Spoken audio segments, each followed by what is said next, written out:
कृष्णमणी अवघाजनी प्रकाश काला वाटो एकमेका वैष्णवनिका संभ्रम वाकुलिया ब्रह्मादिका उत्तम लोका दाखवू काला वाटो एकमेका वैष्णवनिका संभ्रम तुका म्हणे भूमंडळी आम्ही बळी बिरगाढे काला वाटो एकमेका वैष्णवनिका संभ्रम विठोबा रखुमाई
हरी कंठी धरिला कृष्णमणी अवघाजनी प्रकाश काला वाटू एकमेका वैष्णवनिका संभ्रम.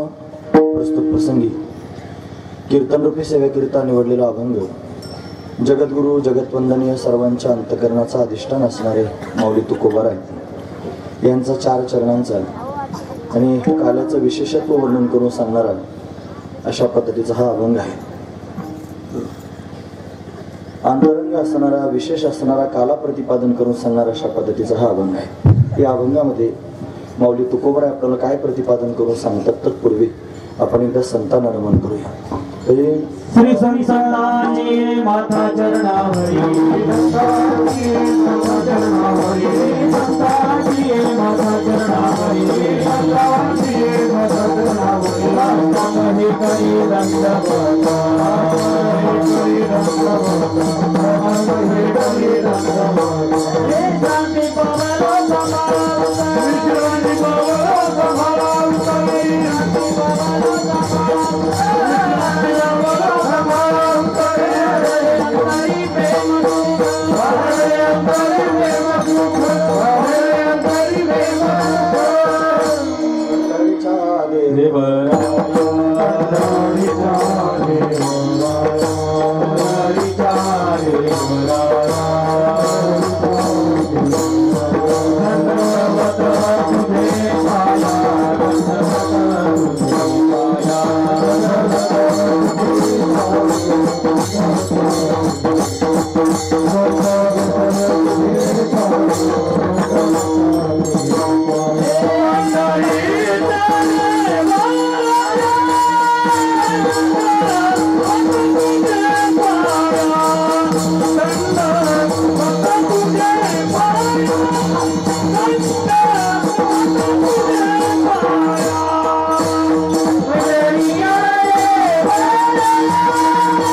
कंठी धरिला कृष्णमणी अवघाजनी प्रकाश काला वाटू एकमेका वैष्णवनिका संभ्रम.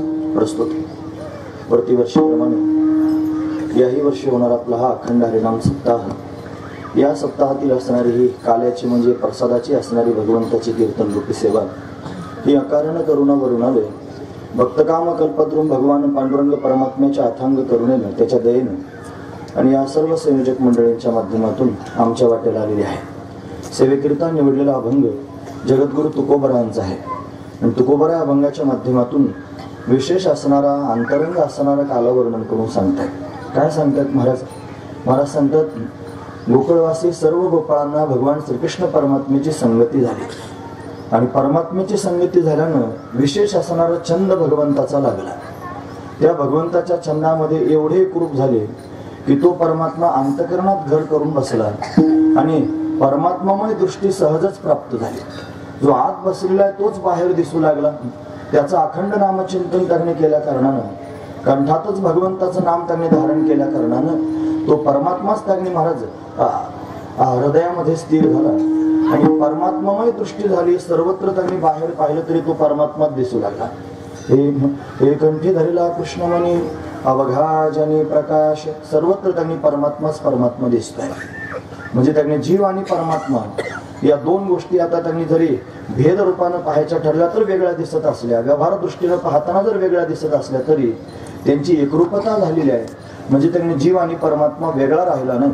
तो जीव परमात्मा चिंतन करता करता परमात्मा रूप झाला. आत पाहिलं तरी परमात्मा स्वरूप प्रतितरी येऊ लागलं आणि बाहेर पाहतो तरी परमात्माच दिसू लागला. असं एकरूपता त्याच्या जीवनामध्ये प्राप्त झाली की त्यालाच काला म्हणावं महाराज. 2-3 प्रकारचा काला असतो. एक दहिलाहीचा काला असतो, दुसरा हरिनामाचा खिचडी काला असतो आणि तिसरा जीवब्रह्म ऐक्य ज्ञानाचा काला असतो. भगवंताचा छंद लागल्यानं त्यांनी महाराज भगवंताशी एकरूपता झाली आणि जीवब्रह्म ऐक्य ज्ञान जणू काय होऊन अखंड एकरसता त्यांनी प्राप्त झाली. हाच एक विशेष असणारा काला गोपाळांना प्राप्त झाला. नव्हे परमात्माच आत परमात्माच बाहेर अंतर्बाह्य रूपानं परमात्मा प्रतीत येऊ लागला. हा काला गोपाळांना प्राप्त झाला. म्हणून कंठात कृष्णमणी धारण केल्या कारणानं अशी अवस्था प्राप्त झाली, सर्वत्र परमात्मा दिसतो आणि हा दिव्य असणारा काला जीवनामध्ये आला आणि तो काला त्यांनी प्राप्त होऊन ते गोपाळ त्यांनी महाराज इतरांना देण्याकरिता अशा पद्धतीने तयार आहेत, म्हणून तो काला आम्हाला प्राप्त झाला असं गोपाळ म्हणतात आणि तो आम्ही जगाला वाटतो. हे काला वाटू एकमेका वैष्णवनिका संभ्रम म्हणे वाटण्याकरिता तयार आहात, गोष्ट खरी आहे, पण देणार कोणाला हे सांगा. मग त्यांनी सांगितलं देणार आहोत ना, पण सर्वांना त्यांनी महाराज काला देता यायचा नाही, कारण काल्याचा अधिकारी त्यांनी वैष्णव आहे, वैष्णवाला काला दिला पाहिजे. पण वैष्णवाला काला दिला पाहिजे, मग वैष्णवाचे पण दोन प्रकार आहेत. एक त्यांनी बहिरंगानं पाहायला जाणारा वैष्णव आणि दुसरा अंतरंगानं पाहायला जाणारा वैष्णव. बाहेरून त्यांनी वैष्णव होता येत, कपाळाला गंध लावला, गळ्यात माळ घातली, चट्यापट्याचे कपडे सोडले पांढरे घातले, म्हणजे बाहेरून फार छान दिसायला लागला, उपरसे खूप बनी अंदर की राम जाणे, म्हणजे वरून पाहताना त्यांनी वैष्णव दिसतो, पण तोच खरा वैष्णव आहे असं नाही. मग वैष्णव असला पाहिजे, पण निका म्हणजे त्यांनी ओरिजिनल, हा निका शब्द ज्या अर्थी वापरला तुकोबारांनी त्या अर्थी कुठेतरी खोटा वैष्णव पण असला पाहिजे. जसं या नावे अद्वैत खरे ब्रह्मज्ञान शब्द वापरला त्या अर्थी खोटं ब्रह्मज्ञान पण कुठेतरी असलं पाहिजे. म्हणजे निका शब्द वापरला म्हणजे कुठेतरी फसवा सुद्धा वैष्णव असू शकतो, म्हणून काला द्यायचा वैष्णवांनाच दिला पाहिजे, पण कोण्या वैष्णवाला द्यायचा, म्हणजे जो निका वैष्णव आहे त्याला द्यायचा. वैष्णव निका संभ्रम, निका वैष्णवाला काला प्राप्त करून द्यायचा. म्हणून मग वैष्णवाला द्यायचं म्हणता, पण काला वाटत असताना जर त्यांनी श्रेष्ठ लोकांमधले, त्यांनी दिव्य लोकांमधले जर त्यांनी काही देवदेवता आले तर त्यांना काला देणार की नाही, म्हणे अजिबात देणार नाही. वशिला तर अजिबात चालत नाही म्हणजे काल्यामध्ये, कोणी किती मोठा असला आणि काही जरी असला तरी त्याला काला द्यायचं नाही. म्हणे मग ब्रह्मदेवाला, मग म्हणे ब्रह्मदेवाला तर काला द्यायचा नाही, त्याला वाकुल्या दाखवायच्या, वाकुल्या ब्रह्मादिका, हे उत्तम लोक दाखवू, ब्रह्मादिक लोकांना त्यांनी अशा पद्धतीने काला द्यायचं नाही, त्यांना वाकुल्या दाखवायच्या. उत्तम लोकातून जरी आलेला असला तरी सुद्धा तो काल्याचा अधिकारी नाही, तो वैष्णवच असला पाहिजे. आणि फक्त वैष्णव नाही तर निका वैष्णव असला पाहिजे, तोच काल्याचा अधिकारी होऊ शकतो. आम्ही त्याला त्यांनी काला देऊ, काला वाटण्याकरिताच आहे महाराज वर्णन करून सांगतात. म्हणून त्यांनी या भूमंडलावरती जो निका वैष्णव आहे तोच काला प्राप्त करून घेऊ शकतो, की ज्या वैष्णवानं सर्वस्व परमात्म्याला समर्पित केलेलं आहे, स्वतःचं अस्तित्व सुद्धा परमात्म्यामध्ये विलीन करून टाकलेलं आहे, असा असणारा जो वैष्णव तो या भूमंडलावरती बलवान आहे आणि म्हणून तोच खऱ्या अर्थाने काल्याचा अधिकारी आहे. मग कोण बलवान असतील तर तुका म्हणे भूमंडळी आम्ही बळीवीर गाढे, आम्हीच गोपाळ त्यांनी बलवान आहोत, वीर आहोत, गाढे त्यांनी वीर आहोत. म्हणून हे श्रेष्ठत्व फक्त गोपाळांनाच प्राप्त झालं, त्यांनाच हा काला प्राप्त होऊ शकतो, इतरांना तो काला प्राप्त होऊ शकत नाही, असं त्यांनी विशेषत्वानं महाराज वर्णन करून सांगतात. म्हणून त्यांनी महाराज आम्ही बळीवीर गाढे कशानं झालात तर कंठी धरला कृष्णमणी, आम्ही बळीवीर गाढे हा झाला उपक्रम. कंठी धरला कृष्णमणी अभंगाचा उपक्रम आहे आणि आम्ही बळीवीर गाढे हा अभंगाचा उपसंहार आहे. पण अभंग पाहत असताना उपक्रम उपसंहाराची एकवाक्यता पाहिली पाहिजे. आणि ती एक वाक्यता अशीच आहे की ज्यानं कंठात कृष्ण धारण केला तोच बलवान त्यांनी होऊ शकला, एरवी बाकीचे बलवान होऊ शकत नाहीत. म्हणून त्यांनी ही अशा पद्धतीने त्यांनी परंपरा पाहिली पाहिजे की परमात्म्याचं चिंतन आधी करावं, त्या चिंतनाच्या माध्यमातून ज्ञानाचा अधिकारी व्हावं, अधिकार संपन्न झाल्यानंतर परमात्म्याला ज्ञान प्राप्त करून द्यावं आणि त्या ज्ञानाच्या माध्यमातून त्यांनी महाराज संपूर्ण या जगताचा बाध करून टाकावा आणि ब्राह्मी स्थिती प्राप्त व्हावी, ब्रह्मस्वरूप त्यांनी होऊन जावं. ब्रह्मविद ब्रह्मैव भवती या न्यायानं स्वतः त्यांनी अभेद रूपाचा काला प्राप्त करून मग जगाच्या समोर काला वाटायला सुरुवात करावी. पण अशी भावना या अभंगाच्या माध्यमातून त्यांनी व्यक्त होते आहे. असा अभंगाचा सरळ अर्थ पाहण्याचा आपण प्रयत्न केला. विठोबा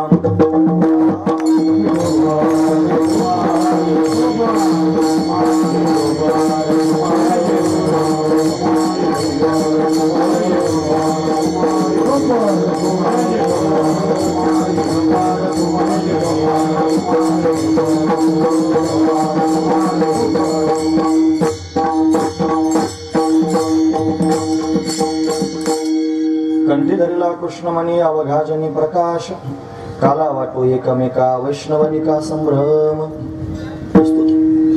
प्रतिवर्षी आपण 2-3 गावांच्या शिवावर असणारी ही टेंभी आणि या टेंभीमध्ये त्यांनी वास्तव्य करणारे भगवान गणेश गणपती बाप्पांच्या जयंतीच्या निमित्तानं हा सोहळा संपन्न होतो.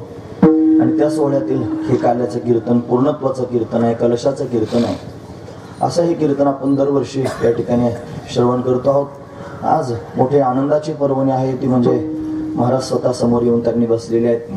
त्यांच्या समोर मला त्यांनी सेवा करायची आहे. सगळीच महाराज मंडळी समोर माझ्या दिसत आहेत. सर्वजण तुम्ही आम्ही खेळीमेळी गदारोळी आनंदानं त्यांनी भगवंताची सेवा करायची आहे.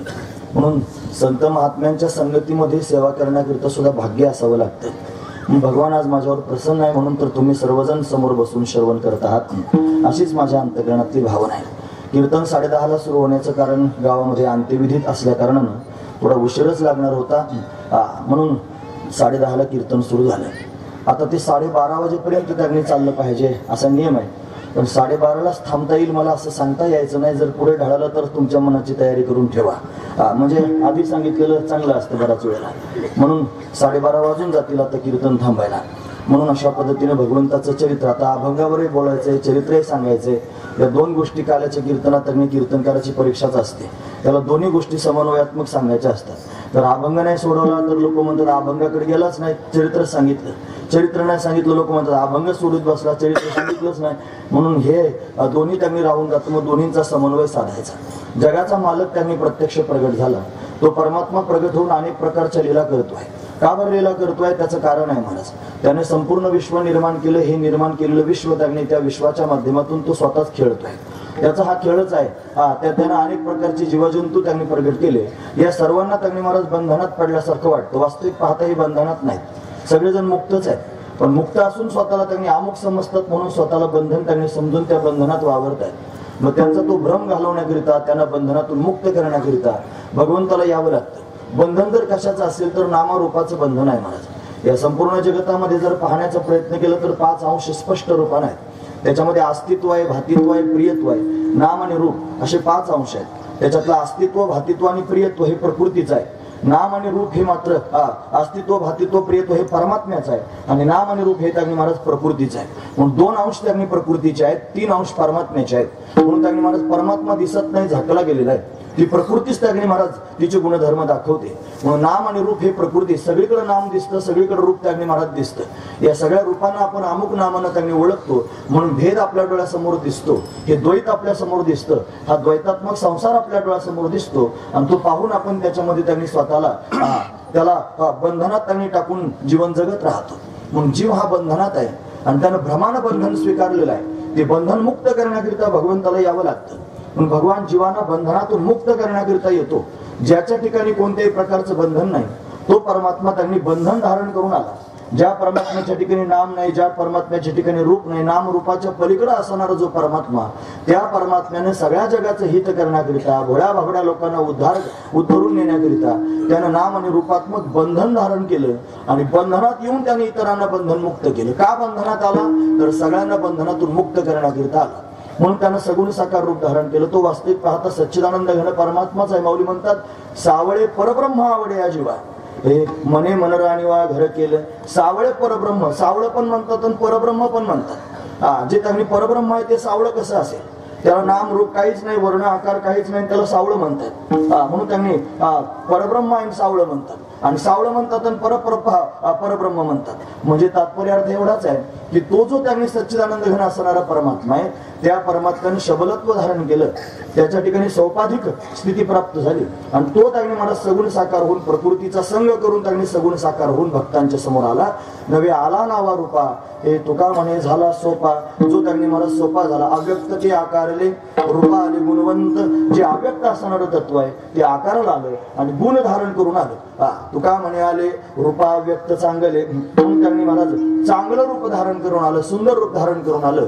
आणि ते परब्रह्म तत्व त्यांनी मला सर्वांच्या समोर विशेष रूपाने क्रीडा करू लागलं, विशेष रूपाने लीला करू लागलं.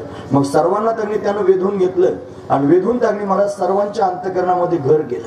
त्याचं नाव आहे कृष्ण. तो अनेक अवतारामध्ये त्यांनी प्रगट झाला. यानं वराह नरसिंहाची रूप धारण केली. हा राम रूपामध्ये प्रत्यक्ष प्रगट झाला. तो द्वापार युगामध्ये कृष्ण रूपानं प्रगट झाला. म्हणून कृष्ण रूपानं प्रगट झाला. का प्रगट झाला असेल, कृष्णच का म्हणायचं त्याचं कारण पण महाराज, कृष्ण शब्दाचा अर्थ जर पाहायचा ठरला तर व्याकरण म्हणतो कृष्ण नावाच्या धातूपासून कृष्ण शब्द तयार झाला. कृष्ण कर्षते इति कृष्ण, जो सर्वांना आकृष्ट करून घेतो त्याला कृष्ण म्हणायचं. म्हणजे या जगतामध्ये आकृष्ट करून घेणार एक तत्व आहे आणि ते तत्व जर काय असेल तर परमात्मा तत्व आहे. म्हणून परमात्मा सर्वांना आकृष्ट करून घेतो म्हणून तो कृष्ण आहे. त्याने सर्वांना वेधून घेण्याकरिताच अवतार धारण केला. वाईट लोक जन्माला आले, जरासंधासारखे, कंसासारखे, दुर्योधनासारखे, दुःशासनासारखे, शिशुपाल दंतवक्रासारखे, काशीराजासारखे, शाल्वासारखे वाईट जन्माला आले. त्यांनी अधर्म करायला सुरुवात केली. म्हणून त्यांनी महाराज अधर्म वाढू लागला. अधर्माची शीग चढे. धर्माची घडी मोडे, धर्माची घडी मोडू लागली, अधर्म त्यांनी वाढू लागला आणि मग त्यांनी महाराज भगवंताला यावं लागतं अशी स्थिती निर्माण झाली. पृथ्वीवर पापाचा भार झाला, पृथ्वी त्यांनी व्याकुळ झाली, ब्रह्मदेवाकडे विनंती केली. ब्रह्मदेवानं भगवंताचं स्तवन केलं क्षीरसमुद्रामध्ये जाऊन. नमस्तुनंताय सहस्रमूर्ते सहस्रपादाक्षी शिरोर्वहावे सहस्रनामने पुरुषाय शाश्वते सहस्रकोटी युगधारिणे नमः. नमः कमलनाभाय नमस्ते जलशायिने नमस्ते केशवानंद वासुदेव नमस्तुते. असं भगवंताचं स्तवन केलं. पृथ्वीचं गारहाण ब्रह्मदेवानं भगवंताच्या समोर सांगितलं. भगवान प्रसन्न आहेत. आकाशवाणी झाली आणि सर्व लोकांना त्यांनी बातमी कळाली. हे आकाशाची वाणी सांगे सकाळासी कळमळ मानसे करू नका. देवकीच्या गर्भा येईल भगवान रक्षील ब्राह्मण गाई भक्त. देवकी ही कंसाची चुलत बहीण आहे. तिचा विवाह त्यानं वसुदेवा बरोबर करून दिला. विवाहातच विघ्न आलं. आकाशवाणी झाली, कंसा मूर्खा, जिची वरात मूर्तव आहे तिच्याच पोटी आठवा येऊन तुला मारेल असं सांगितलं. कंस त्याग्नी महाराज घाबरला. यानं देवकीला मारहाण करायला सुरुवात केली. वसुदेवानं 2 नीतीच्या गोष्टी सांगितल्या. मग यानं दोघांना बंदीखान्यात नेऊन टाकलं. मग यथाकाल त्यांनी देवकीला 6 लेकरं झाली. 6ची 6 लेकरं त्यांनी कंसानं मारून टाकली. महाराज 7व्या गर्भाला योगमायेनं पळवला. तो रोहिणीच्या गर्भात नेऊन स्थापन केला. रोहिणी ही त्यांनी वसुदेवाची पत्नी आहे, जी त्यांनी भीतीनं गोकुळामध्ये राहते. आनंद राजाच्या आश्रयाला कंसाच्या भीतीनं राहू लागली. तिथं त्यांनी एकाएकी 7व्या महिन्याचा गर्भ तिला त्यांनी दिसू लागला. सगळे लोक विचार करायला लागले, हिचा प्रतिबंधी खाण्यात आहे आणि ही गर्भवती आहे, याचा अर्थ नक्की कुठेतरी चुकले असेल. मग काय करावं? रोहिणीला पण समजेना गर्भ आला कुठून. तिने यमुनेच्या काठावर चिता रचली. ती चिता पेटवली. त्याच्यात उडी मारणार इतक्यात पाऊस आला. त्या पावसानं ती चिता विझली आणि आकाशवाणी झाली पुन्हा एकदा, रोहिणी निष्कलंक आहे, हिच्या उदरामध्ये असणारा गर्भ वसुदेवाचाच आहे असं आकाशवाणीने सांगितल्यानंतर सर्वांचा विश्वास त्यांनी पटला. रोहिणीलाही समाधान त्यांनी वाटलं आणि मग त्यांनी यथाकाल प्रसूत झाली. भाद्रपद शुद्ध षष्टीला तिला पुत्र प्राप्त झाला. तो मुलगा झाला. सर्वांना आनंद झाला. पण त्या मुलानं त्यांनी महाराज डोळे उघडले नाही. तो डोळे का उघडत नाही म्हणून सर्वांना चिंता पडली. ज्योतिषांना बोलावलं. त्यांनी त्याची जन्मपत्रिका पाहिली आणि सांगितलं हा सामान्य नाही, हा तर शेषनारायणाचा अवतार आहे. ज्यावरती शेषनारायण त्यांनी इथे प्रगट झाला. शेषनारायण म्हणजे भगवंताचा आसन आहे. ज्यावरती आसन आलं त्यावरती आसनावर बसणारा सुद्धा येणारच आहे. मग कुठे येईल म्हणे आपल्या गोकुळातच त्यांनी आला पाहिजे. पण कोणाच्या घरी येणार आहे म्हणून आपला जो राजा आनंद राजा, ही आनंद राजाला बऱ्याच काळापर्यंत संतती प्राप्त झाली नाही. राजाच्याच घरी त्याचं प्राकट्य व्हावं म्हणून साधू संतांची विनंती केली, काहीतरी उपाय सांगा. यशोधराणीला पुत्र व्हावा आणि तो परमात्मा यशोदेच्याच घरी प्रगट व्हावा. म्हणून साधू संतांनी उपाय सांगितला. सर्वांनी निर्जला एकादशीचं व्रत करा. दर 15 दिवसाची एकादशी धरली. निर्जला आबाल वृद्धांनी, म्हाताऱ्या माणसांनी, लहान मुलांनी सर्वांनी धरली. त्याचा परिणाम त्यांनी महाराज यशोधराणी गर्भवती झाली. सर्वांना त्यांनी आनंद वाटला की आपली तपश्चर्या फळाला येते आहे. इकडे 7वा गर्भ गळून गेला. कंसाला मोठं समाधान वाटलं. त्याला वाटलं माझ्या भीतीने गर्भ गळायला लागले. पण त्याला काय माहिती त्याचा काळ जवळ आला म्हणून. इकडे परमात्मा प्रगट होणार आहे. परमात्म्याने आधी वसुदेवाच्या हृदयात प्रवेश केला. वसुदेवाच्या हृदयातून देवकीच्या हृदयात त्यांनी परमात्मा प्रवेश करून गेला. देवकीचं तेज वाढू लागलं. भगवान आपल्यासारखा त्यांनी पंचभौतिक शरीर घेऊन प्रगट होत नाही. त्याचं दिव्य असणारा विग्रह आहे. दिव्य विग्रह घेऊन परमात्मा प्रगट होतो. म्हणून त्यांनी मला देवकीचं तेज वाढू लागलं. कंसाचं हृदय जळू लागलं. हे देवकीचे तेज दिसे जैसा सूर्य, कंसाचे हृदय जळत असे. कंस व्याकुळ होऊ लागला. इकडे त्यांनी महाराज 9 मास पूर्ण होत आहेत. देवदेवता स्तुती करण्याकरिता कारागृहात येऊ लागले. स्वर्गातल्या देवतांनी स्तुती करायला सुरुवात केली. सत्यव्रतम सत्यपरम त्रिसत्यम सत्यंचे योनिम निहितंचे सत्ये सत्यस्य सत्यमृत सत्यनेत्रम सत्यात्मकम त्वाम शरणं प्रपन्ना. हे भगवंता तुझी आम्ही शरणागती करतो आहोत. तू आम्हाला सांभाळण्याकरिता लवकरात लवकर प्रगट हो. या कंसाने देवादिकांना त्रस्त करून टाकलं होतं. आता परमात्मा प्रगट होण्याची वेळ आली. श्रावण महिना आला. त्याच्यात वद्य पक्ष आला. त्याच्यात अष्टमी तिथी आहे. बुधवारचा दिवस आहे. रोहिणी नक्षत्र आहे. ग्रह नक्षत्र भगवंताला अनुकूल आहे. चंद्रबळ अतिशय चांगला आहे. रात्रीचे 12 वाजले. 12 वाजता लख्ख असणारा प्रकाश कारागृहामध्ये पडला. तो प्रकाश वसुदेव देवकीनं पाहिला. आश्चर्य वाटू लागलं कशाचा प्रकाश आहे. पाहता पाहता त्या प्रकाशाने दिव्य आकृती धारण केली. 8 वर्षाची चतुर्भुज असणारी भगवंताची मूर्ती वसुदेव देवकीच्या समोर प्रत्यक्ष प्रगट झाली. भगवंताला पाहून वसुदेवाने नमस्कार केला. देवा तुम्ही त्यांनी माझ्या समोर प्रगट झालात. माझी काही तपश्चर्या नाही, काही साधना नाही, तरी कसे काय तुम्ही आलात असं त्यांनी बोलायला सुरुवात केली. मग सांगितलं तुमची या जन्मातली तपश्चर्या नसली तरी गत जन्मातली तपश्चर्या आहे. सत्ययुगामध्ये तुम्ही पुरुषणी आणि सुतपा होतात. सुतपा नावाचा राजा, त्याच्या पत्नीचं नाव आहे पुरुषणी. 1000 वर्षाची तपश्चर्या केली होती. मी प्रसन्न झालो. विचारलं काय पाहिजे. म्हणे देवा तुझ्यासारखा मुलगा व्हावा. भगवान म्हणले माझ्यासारख्या जगात मीच आहे, दुसरा कोणी नाही. मग मलाच यावं लागेल. एवढी तपश्चर्या केली. छोटस वरदान मागितलं. 3दा म्हणले देव तथा असतो तथा असतो तथा असतो. पहिल्यांदा त्यांनी तथास्तु म्हटले म्हणून भगवान कृष्ण आणि सुतकाच्या घरी कृष्णगर्भ रूपानं प्रगट झाले. तेच त्या कश्यप आणि आदिती झाले. त्यांच्या घरी भगवान वामन रूपानं प्रगट झाले. आणि तेच आता तुम्ही वसुदेव देवकी आहात भगवान सांगतोय, मी तुमच्या घरी कृष्ण रूपानं प्रगट झालेलो आहे. आपली फक्त येण्याची बोली होती, थांबायची काय बोली नव्हती. मला आता जायचंय. म्हणजे कुठे जायचं? मग भगवान स्वतः सांगतोय, मला त्यांनी नेऊन घाला नंदाच्या घराला, नंदाच्या घराला मगनेही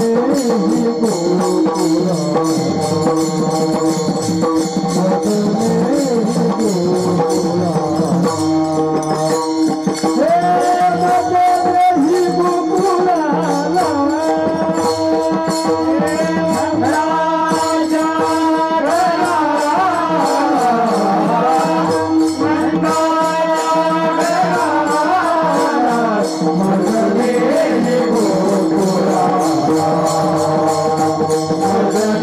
मगनेही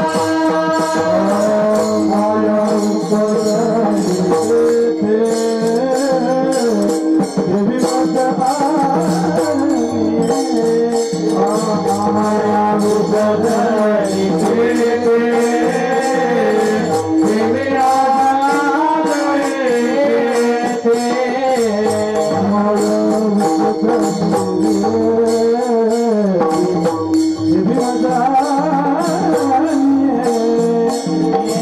माया उपरली तेथे देवी माया उपरली तेथे देवी माया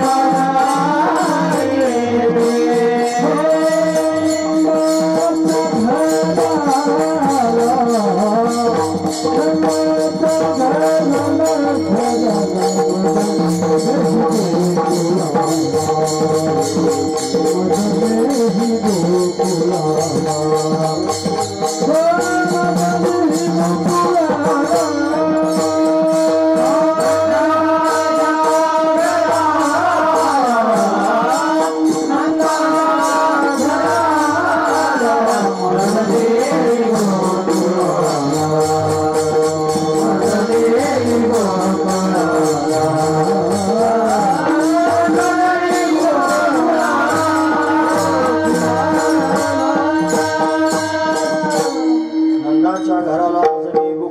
मला नंदराजाच्या घरी गोकुळाला जायचं आहे भगवान स्वतःच म्हणतोय.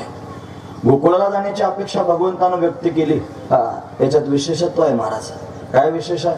आपण सगळे देवाकडे जाण्याची अपेक्षा करतो, पण अपेक्षा देवाला व्हावी आपल्याकडे येण्याची. आपण सगळे म्हणतो देवाकडे जायचं, आपलं रास्त आहे, आपण म्हणलंच पाहिजे. पण पुरुषार्थ कशात आहे? देवाला वाटावा आपल्याकडे यायचं, याच्यात पुरुषार्थ आहे. देव स्वतः त्यावेळी महाराज मला जायचं म्हणतो नंदराजाच्या घरी. का बरं म्हणत असतो? अहो तो नंद सामान्य नाही, ती यशोदा सामान्य नाही, ते गोकुळवासी सामान्य नाहीत.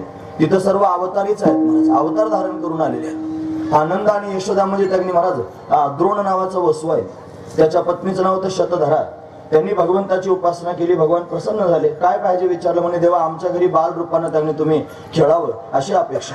देवानं वरदान दिलं म्हणे तुमच्या घरी येईन, म्हणून त्यांच्या घरी जायचंय. तिथं प्रगट झालेले गोपाळ सामान्याने स्वर्गातले देव त्यांनी महाराज गोपाळांच्या रूपानं प्रगट झाले.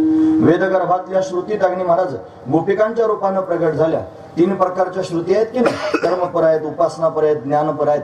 मग 3 प्रकारच्या गोपी आहेत. कोणी त्यांनी लेकी आहेत, कोणी सुना आहेत, काही सासवा आहेत. अशा 3 प्रकारच्या त्यांनी महाराज गोपी प्रगट झाल्या. ऋषीमुनीने तपश्चर्या केली, कल्पची कल्प तपश्चर्या करणारे ऋषीमुनी, त्यांना भगवंतानं वरदान दिली आणि ते सर्वजण त्यांनी महाराज गोमातेच्या रूपानं प्रगट झाले, कोणी वृक्षांच्या रूपानं प्रगट झाले. असे त्यांनी सर्वजण प्रगट आहेत. तिची भूमी आहे 84 कोस असणारी ब्रजभूमी भगवंतानं गोलोक धामातून या ठिकाणी प्रगट केली, भूमंडलावर आणली. तिथं असणारा जो डोंगर आहे गोवर्धन, हनुमंतरायांनी त्रेतायुगात उचलला होता राम सेतू बांधण्याकरिता. पण सेतू बांधून झाला म्हणून खाली टेकवलं, तो रडायला लागला. तो म्हणला मला का बरं ठेवलं, रामाच्या कामाला निघालो होतो, खुशाल इथं ठेवलं मला. हनुमंतरायांनी वरदान दिलं त्याला, जरी या युगामध्ये त्यांनी मी तुला उचललं आणि तुला जाता आलं नाही, मी तुला वरदान देतो पुढच्या युगामध्ये माझा भगवान स्वतः प्रगट होईल आणि तुला उचलेल. म्हणून तो गोवर्धन वाट पाहतोय देवाची, म्हणून गोवर्धन त्यांनी तिथे बसलेला आहे. ती यमुना त्यांनी वाहते आहे, ती भगवंताची पत्नी आहे कालिंदी, जी त्यांनी भगवंताच्या चरण स्पर्शाकरिता सुचलेली आहे म्हणून ती वाट पाहते, म्हणून तिथली माती वाट पाहते, तिथला डोंगर वाट पाहतोय, तिथलं पाणी वाट पाहत आहे, तिथले गोमाता वाट पाहत आहे, तिथले हरण, तिथली वानर, तिथली वृक्ष, तिथले पक्षी, हे सर्वची सर्व त्यांनी भगवंताची वाट पाहत आहेत. म्हणून भगवंताला जाण्याची इच्छा आहे. हे नंदाच्या घराला मजनी गोकुळाला, मला का गोकुळाला जायचं त्यांनी त्याचं कारण त्यांनी अशा पद्धतीचं आहे. भगवान म्हणतो मला नेऊन घाला म्हणे, पण देवा एवढा मोठा झालास कसं तुला न्यावं? मग सांगितलं मी सगळी तरतूद केलेल्या मनशी रक्षपाळ ते म्या मोहिले सकळ. रक्षपाळ त्यांनी मोहून ठेवले होते, सर्वांना त्यांनी झोपा लागल्या होत्या. आपाप त्यांनी दरवाजे उघडलेले आहेत, कुल्प गळून गेलेले आहेत. भगवंतानं बालरूप धारण केलं, देवकीनं हृदयाला लावलं, स्तनपान करू लागली. पण तिच्या लक्षात आलं कंस जर आलं मग काय करायचं? सोडा सोडा मिठी, लपवा लपवा जगजेठी, जणी कंसाशी कळेल माझ्या बाळाशी मारेल. म्हणून त्यांनी वसुदेवाच्या हातात देऊन टाकलं. वसुदेवानं देवाला उचललं, उचलेला कमळापती पायीशी बंधने गळती, बंधन गळून गेले. आणि मग अशा पद्धतीने त्यांनी महाराज वसुदेवची भगवंताला घेऊन निघाले. टोपली जवळ आली, देवाला टोपलीत घातलं, डोक्यावर घेतलं, रस्त्याने चालू लागले. दो पाऊस पडू लागला. का पाऊस पडतोय? आनंदाचं प्रतीक आहे पाऊस पडणं, महत्वाची गोष्ट आहे महाराज. म्हणून पाऊस पडू लागला. वरतून त्यांनी शेष नारायणानं फण धरला. यमुना नदी आडवेल, यमुनेला पूर आला. भगवंतानं ओळखलं वसुदेवाच्या नाकातोंडात पाणी त्यांनी जाणार आहे. देवाच्या लक्षात आलं माझ्या चरणस्पर्शांकरिता त्यांनी अशा पद्धतीने हे असं करते आहे. म्हणून चरणस्पर्श भगवंतानं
भगवंतानं चरण स्पर्श केला. यमुना दुभंगली तिनं रस्ता दिला महाराज. चरण स्पर्शाचीच अपेक्षा होती म्हणून उचंबळून वाहत होती. का पूर आला? तर आनंदाचा पूर आला होता. देव आला हे तिला कळालं होतं म्हणून आनंदानं उचंबळून वाहत होती. म्हणून भगवंतानं सुद्धा त्यांनी महाराज चरण स्पर्श करून आश्वासन दिलं की आलेलो आहे, चिंता करू नकोस. हे बघ हेच पाय घेऊन आलोय, तुझ्या वाळवंटात खेळण्याकरिता येणार आहे म्हणून पायच दाखवला. हे बघ आलो घेऊन. मग तिनं रस्ता दिला महाराज. रस्ता देण्याचं कारण त्यांनी अजून असं आहे की दुभंगली म्हणजे तिने स्वतःचं हृदय प्रगट करून दाखवलं. देवा तुझ्या दर्शनाची आस अंतकरणामध्ये होती, कशाची त्यांनी अपेक्षा नाही, फक्त तुझा चरणस्पर्श व्हावा एवढीच अपेक्षा अंतकरणात होती. हृदय प्रगट करून दाखवलं. परमार्थ करणाऱ्या माणसाकरिता हे चरित्र म्हणजे उपदेश आहे. त्यानं भगवंताच्या चरित्रातून उपदेश धारण करावा. का बरं? नेमकं काय उपदेश घ्यायचा आहे? त्यानं शिकायचंय. यमुनेनं जसं स्वतःचं हृदय भगवंताच्या समोर प्रगट करून दाखवलं तसं आपण सुद्धा एकांतात कधीतरी भगवंताच्या समोर आपलं हृदय प्रगट करून दाखवावं. आपल्या जीवनाचा मूळ उद्देश जर काय असेल तर स्वरूपाची प्राप्ती करून घेणं. आणि त्यापेक्षा महाराज ज्ञान प्राप्त करून त्यांनी थांबायचं असं नाही, तर ज्ञान घेऊन त्यांनी महाराज गोविंदाचं भजन करून सगुण साकार रूपात भगवंताचं दर्शन प्राप्त करून घेणं हे त्यांनी मनुष्य जन्माचं इति कर्तव्यता आहे. म्हणून ती त्यांनी आपल्या लक्षात आली पाहिजे. म्हणून त्याच्याकरिताच आपला अट्टहास असावा. आपल्याला बाकीचं काही आठवूच नाही, बाकीचं काही दिसूच नाही, बाकीच्या गोष्टींशी आपलं काय कर्तव्य नाही. काही त्यांनी महाराज त्यांच्या त्या सगळ्या गोष्टीं वाचून आपलं आडलेलं नाही. जसं त्यांनी घोड्यानं रस्त्यानं चांगलं चालावं, टांग्याला लावलेल्या घोड्यानं, त्याच्याकरिता त्याला ढापण लावलं जातं.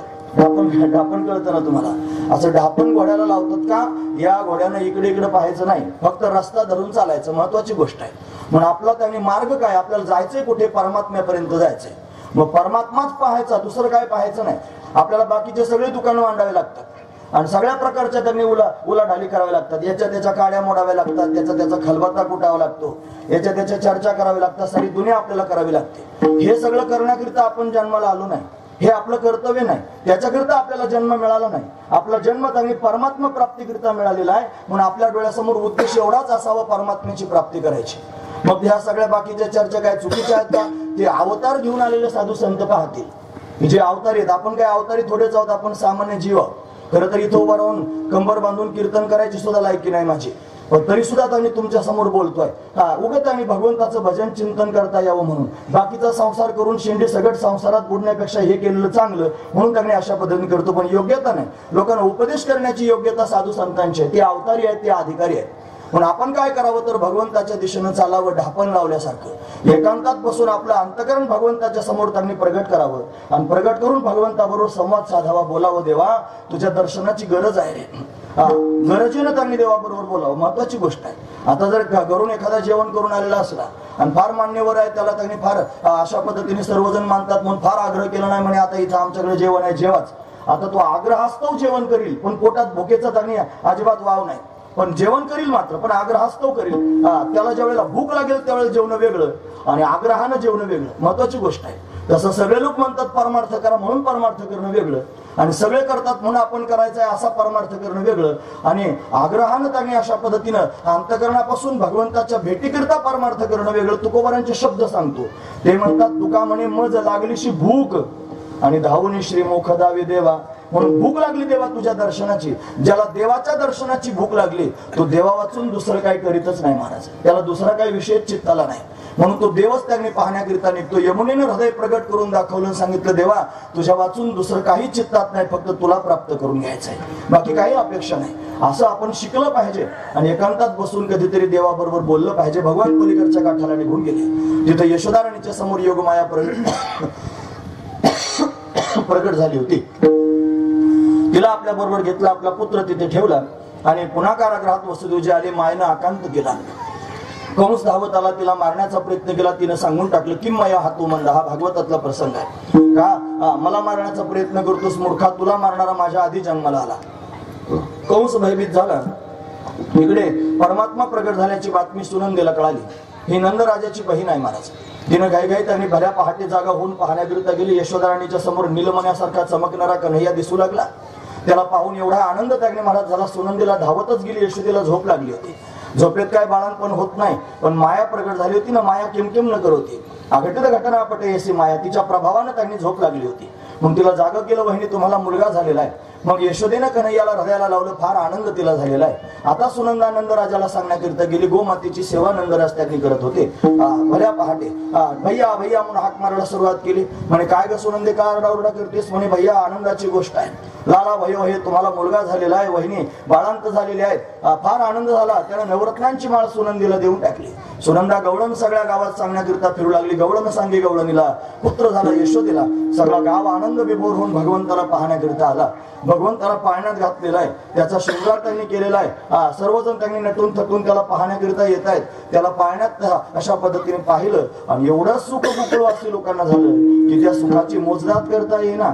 एवढं सुख गोकुळ असे ना झालं. तुकोबाराय स्वतः वर्णन करून सांगतात. गोकुळच्या सुखा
Thank you.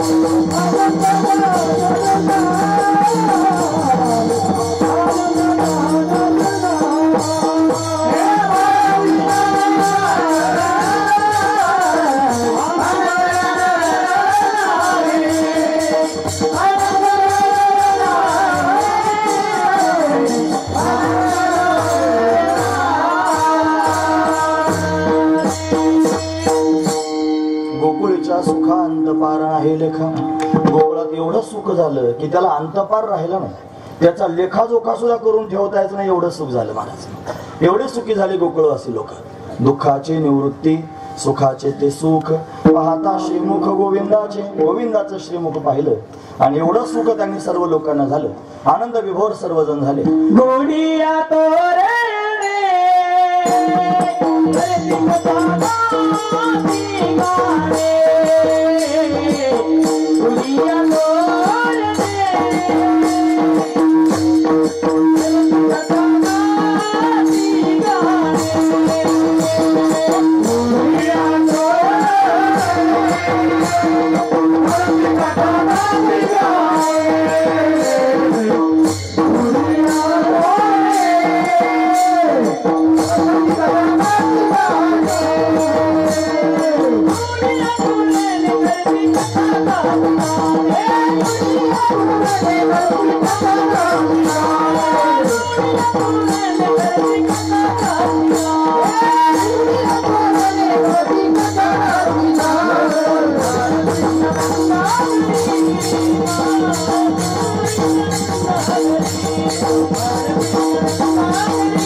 गुढ्या उभारल्या गेल्या, तोरणं लावली गेली, सर्वजण कथा करू लागले, गाणी गाऊ लागले. गुढी उभारणं आनंदाचं प्रतीक आहे महाराज. गुढ्या उभारल्या गेल्या, गुढी महत्वाचीच आहे. आपण आता आला ना जवळ पाडवा, गुढ्या उभारल्या पाहिजे सगळ्या लोकांनी. गुढीविषयी अनेक प्रकारचे तर्क वितर्क करतात लोक. अनेक संघटना तयार झाल्या आणि त्या संघटनांनी सगळ्या लोकांची बुद्धिभेद करायला सुरुवात केली. त्या गुढीचा संबंध कुठेही लावला गेला आणि मग लोकांना बुद्धिभेद झाल्या कारणानं लोकांनी ह्या गुढ्या उभारणं बंद केलं. आता गेल्या 2-3 वर्षापासून आपण पाहतो लोकांची मन कलुषित आहे आणि लोक गुढ्या उभारीत नाही.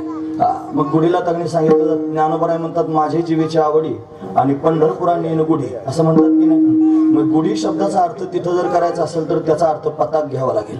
मग पताक म्हणजेच गुढी असं म्हणून थांबून चालायचं नाही. एकाच नावाच्या त्याने मला 2 गोष्टी जगात असू शकतात. महत्वाची गोष्ट आहे, एकाच नावाच्या 2 गोष्टी असतात. तुम्ही सैंधव नाव ऐकलं का कधी? सैंधव, सैंधव कशाला म्हणतात? मिठाला. अजून घोड्याला, घोड्यालाही सैंधव म्हणतात आणि मिठालाही सैंधव म्हणतात. एक राजा होता आणि शिकार करण्याकरिता निघाला आणि सेवकाला म्हणला जा रे लवकर सैंधव घेऊन ये. गेला, मिठाची बरणी घेऊन आला. म्हणला धरा, धरा म्हणलं घेऊ. येडा आहे का म्हणला, शिकारीला जायचं नाही, मिठाचं काय करू, घोडा घेऊन ये. मग घोडा आणला. गेला शिकारीला, दमून थकून आला आणि आल्यानंतर जेवायला बसला आणि जेवायला बसल्यावर म्हणलं जा रे सैंधव घेऊन ये. हा घोडा घेऊन आला. जेवायला बसला त्यांनी घोडा घेऊन आला. म्हणजे घोड्याचं काय करायचं, म्हणलं मीठ घेऊन ये जा. मग कुठं काय त्यांनी असावं कळायला पाहिजे ना, महत्वाची गोष्ट आहे. म्हणून त्यांनी महाराज पताकेला जसं गुढी म्हणतात, पताकेचं पण नाव गुढीच आहे. आणि ब्रह्मध्वज जो त्यांनी पाडव्याच्या दिवशी त्यांनी उभा केला जातो त्याला पण गुढीच म्हणतात, ती पण गुढीच आहे. ती गुढी माऊली ज्ञानोबरांनी 700 वर्षापूर्वी सांगितली. 700 वर्षापूर्वी. तुम्ही ऐकतात ना सर्वजण. सप्रमाण बोललं की मग काही बाधा राहत नाही. उगाच आपल्या मनाने त्यांनी बोलायचं या सगळ्या गोष्टी करायची, ते चांगलं नाही. पण कीर्तनकाराने बोलताना सप्रमाण बोलायचं, नाही तर अंगावर बला याची दाट शक्यता असते. म्हणून सप्रमाण ज्ञानोबरायांचं 700 वर्षापूर्वीचं प्रमाण सांगतो. हे बघा, आता त्या गुढीचा संबंध संभाजी राजांबरोबर लावला जातो. संभाजी राजांचं त्यांनी चरित्र आताच आहे, 350 वर्ष फार तर झाले असते. म्हणे औरंगजेबाने त्यांचं मस्तक उडवलं, भाल्यावर मस्तक घेतलं, आया बहिणींची आबरू घेतली, त्याला लुगडं त्यांनी लावलं, मग तिथून पुढे अशी गुढी सुरू झाली. असं कोणी आठवणीत ठेवेल का? संभाजी राजाला मारल्याची गोष्ट आठवणीत ठेवण्याकरिता हे सगळं त्यांनी करणं शक्य नाही महाराज. हे आठवणीत ठेवायची गोष्ट आहे. एवढे नीच कृत्य त्यानं केलं आणि ते आठवणीत ठेवण्याकरिता लोक वर्षाला गुढी उभारतील का? हे त्याच्या मागचं कारण नाही. 700 वर्षापूर्वी गुढी उभारली जात होती. गुढी तर 5000 वर्षापूर्वी उभारली जात होती. 700 वर्षापूर्वी ज्ञानोबराय सांगतात, अधोर्ध गुढे काढी प्राण नवाची पेंढी बांधून घाली उडी मध्यमे माझी संकल्प विकल्पाचे लुगडे फेडून मन उघडे बुद्धी बुद्धी मागेलीकडे उगाची पैसे. बुद्धी सुद्धा त्यांनी महाराज स्थिर होती. हा दृष्टांत दिलेला आहे. ही ओवी 18व्या अध्यायातली आहे. 18व्या अध्यायामध्ये 33व्या श्लोकावरची 739 आणि 40 क्रमांकाच्या 2 ओव्या आहेत. या 2 ओव्यांमध्ये हे स्पष्टीकरण आहे माऊली ज्ञानोबारांनी हा दृष्टांत दिला. कशाकरिता दृष्टांत दिला? ज्या वेळेला योगी पुरुष कुंडलिनी शक्ती जागृत करून सहस्रदल कमलापर्यंत घेऊन जातो, ते घेऊन जात असताना त्यांनी महाराज त्याची काय प्रक्रिया घडते. जसं गुढी हे जे त्यांनी पाहिलं रूपक केलेलं आहे, गुढीचं दिलेलं आहे दृष्टांत. त्या गुढीचं आणि या प्रक्रियेचं थोडं साम्य. आपल्या पाठीचा जो कणा आहे की नाही, मणका, त्याला वेगवेगळे मणके आहेत. तो जो कणा आहे पूर्ण हा त्यांनी बांबू सारखा आहे, बांबू सारखा. त्याला त्यांनी गाठी आहेत, म्हणजे कणी आहे त्याच्या गाठी आहेत. तो बांबू त्यांनी आहे. आणि सहस्रदल कमल हे मस्तकावर आहे. सगळे त्यांनी कमल जे त्यांनी चक्र आहेत ते मूलाधार चक्र, स्वादिष्ठान चक्र, अनाहत चक्र, विशुद्ध चक्र, आज्ञा चक्र हे उपरे चक्र आहेत. आणि सहस्रदल कमलच एक असं आहे की जे पालथ आहे, पालथ असणारं चक्र आहे. म्हणून त्यांनी ज्ञानोबारांनी बरोबर शोधून अशा पद्धतीने गुढीचा दृष्टांत दिला. ते म्हणतात आधोर दो गुढे काढी. तो ज्या वेळेला साधना करतो त्यावेळेला काय करतो, हे आधा आणि ऊर्ध्व दोन बाजू काढूनच टाकतो. म्हणजे ऊर्ध्व असणारा जो बांबू, बांबूचं गुढी उभारताना बांबूचं तोंड वर केलं जातं आणि कलश पालथा घातला जातो. बरोबर आहे की नाही? मग हे त्यांनी काढून टाकलं पाहिजे. तो ज्यावेळेस साधना करतो त्यावेळेस त्याचं संपून जातं. आधोर दो गुढे काढी प्राण नवाची पेंडी. आता गुढीला पिंडी पण बांधली जाते. म्हणजे त्यांनी लिंबाचा फुलोरा आणतात, त्याच्यानंतर आंब्याचा ढगळा असतो, त्याच्यानंतर त्यांनी महाराज गोड असणारी गाठी असते, तिला एक हार घातला जातो. या सगळ्या गोष्टी एकत्र करून त्यांनी महाराज गुढीला आमच्याकडे असं बांधतात. मग त्याची पेंडी तयार करून बांधली जाते. मग प्राण नवाची पेंडी बांधून घाली उडी मध्यमे माझी. मग त्याच्या पुढच्या ओळीत सांगितलं संकल्प विकल्पाचे लुगडे फेडून मन उघडे. आता लुगड शब्द काय माझ्या मनाचा आहे का? तुम्हाला ओवी क्रमांक सुद्धा मी सांगितलाय. म्हणून आवर्जून ज्ञानेश्वरी पाहिली पाहिजे. त्याच्या 700 वर्षापूर्वी ज्ञानोबारांनी गुढी उभारली आणि हे त्यांनी प्रत्यक्ष वर्णन आहे. म्हणून त्यांनी महाराज लुगड शब्द त्याच्या स्पष्टच आहे. आणि मग बुद्धी त्यांनी अलीकडच्या कडेला स्थिर अशा पद्धतीने बसून राहते आणि सगळ्या गोष्टी संपतात. त्या योग्याची समाधी लागते. ही समाधी कशी लागते हे सांगण्याकरिता दृष्टांत दिला गुढीचा. आणि मग गुढीमध्ये सगळेचे सगळे त्यांनी घटक डोळ्यासमोर त्यांनी येतील अशा पद्धतीने ज्ञानोबारांनी 2 ओव्या आपल्या समोर स्पष्ट करून दिल्या. म्हणजे त्यांनी महाराज गुढी महत्वाचीच आहे. जसं त्यांनी सैंधव याचे 2 अर्थ होऊ शकतात, तसे गुढीचे 2 अर्थ त्यांनी होऊ शकतात. पताकेला सुद्धा गुढी म्हणतात. आमच्या गडावरून आम्ही दिंडी घेऊन जातो, बाळनाथ गडावरून पंढरपुरापर्यंत. बाबा त्यांनी आले होते कीर्तन इथं, महाराजांना चांगल्यापैकी माहिती आहे. बाबांच्या काळामध्ये, मोठ्या बाबांच्या काळात सुद्धा वैभव दिंडीचं त्यांनी पाहायला मिळालं. दिंड्यांना कलश असतो की नाही महाराज, वरतून त्यांनी असा पितळेचा कलश वरतून पालथा घातला जातो. मग वारकरी जर आहे तर त्या वारकऱ्याने ऐश्वर्यात त्यांनी अशा पद्धतीने वारी केली पाहिजे. त्याचं ऐश्वर्य काही वेगळंच असतं महाराज. आता कलशाच्या त्यांनी जरी पताका नसल्या तरी पताकेच्या वरती वीण असते, एक वीण असते बघा तुम्ही, अशी एवढी त्यांनी विणलेली जवळजवळ वीण असते, वरच्या टोकाला असते. ती जी त्यांनी वीण आहे तोच कलश आहे, तो कलश आहे. म्हणून तर त्यांनी म्हणतो तो कलश त्या पताकेच्या वरती आहे. पितळेचा कलश पताकेच्या वरती पालथा त्यांनी अशा पद्धतीने घातला जातो. मग पताक खांद्यावर घेतली जाते. मग ज्याच्यावर कलश आहे त्याला गुढी म्हणलं पाहिजे की नाही? मग ज्ञानोबा माझी जीवीची आवडीन पंढरपुराने गुढी म्हणले काय योग्य आहे का अयोग्य आहे? पताकेला पण गुढी म्हणलं पाहिजे. त्याच्यावर वरती आहेच ना महाराज, ते गुढीचंच प्रतीक आहे. मग ती सुद्धा गुढीच आहे. आणि ब्रह्मध्वज त्यांनी त्याला म्हणतात. पाडव्याच्या दिवशी अशा पद्धतीनं ब्रह्मदेवानं सृष्टी निर्माण करायला सुरुवात केली. तो पहिला दिवस आहे. जगामध्ये एवढी ऊर्जा त्यांनी महाराज निर्माण झाली असते सृष्टीमध्ये, तर ती ऊर्जा त्यांनी महाराज अशा पद्धतीनं आपल्याकडे खेचून घ्यावी याच्याकरता कलश महत्वाचा आहे. हे बघा, हे मंदिर आहे. या मंदिरावर कलश आहे की नाही महाराज? तो कलश पालथा आहे का उताना? पालथाच आहे. मग कलश जर पवित्र असतो, मंगलमय असतो, मग पालथा कशाला घालायचा? हा पालथा घालण्याचं कारण असं आहे की तो कलशच ऊर्जा खेचण्याचं काम करतो. म्हणून त्या दिवशी त्यांनी वैश्विक ऊर्जा आपल्या घरामध्ये प्राप्त व्हावी याच्याकरिता कलश त्यांनी पालथा घातला जातो, असा त्यातला भाव आहे. मग उभं त्यांनी बांबूला ठेवणं लोक म्हणतात. त्यांनी आता तार्किकांनी सांगायला सुरुवात केली. त्यामुळे बांबू अमंगल असतो आणि तो त्यांनी अशा पद्धतीने लावायचा आणि पाडव्याच्या दिवशी लावायचा आणि आपल्या घरात घोटाळा होऊ शकतो. बांबू त्यांना, अरे बांबू जर अमंगल असतो मग वारकरी पताका कशाची घेऊन जातात? बांबूची पताक असते की नाही महाराज? महत्वाची गोष्ट आहे. मग तो जर अमंगल आहे तर वारकऱ्याने बांबू का बरं स्वीकारला पताके करतात? तो अमंगल घेऊ नये. मग बरं, दुसरा मुद्दा, ज्या श्रीकृष्ण परमात्म्याचं चरित्र आपण ऐकतो, त्यांनी बासुरी वाजवली की नाही? ती बासुरी कशाची आहे? ती काय येड्या बाबळीची केलेली आहे का? बांबूचीच आहे ना महाराज. महत्वाची गोष्ट आहे. म्हणजे त्यांनी महाराज बांबू जर अमंगल असता तर देवानं ओठावर धारण केला असता का? नाही ना. म्हणजे तो बांबू पवित्र आहे आणि तो कलश पालथा घालण्याचं कारण ऊर्जा, वैश्विक ऊर्जा खेचायची आहे. हा त्यातला भाव आहे. त्याला गोड आणि कडू एकत्र लावलं जातं. का बरं लावलं जातं? येणारं वर्ष आपलं सगळं सुखाचंच असेल असं नाही. त्याच्यात काही कलुषित गोष्टी सुद्धा जीवनामध्ये होऊ शकतात. म्हणून कडू आणि गोड एकत्र करायचं. का करायचं? तर सुखाला त्यांनी जसं सामोरं जायचंय तसं दुःखाला सुद्धा सामोरं गेलं पाहिजे. हा त्यातला भाव आहे.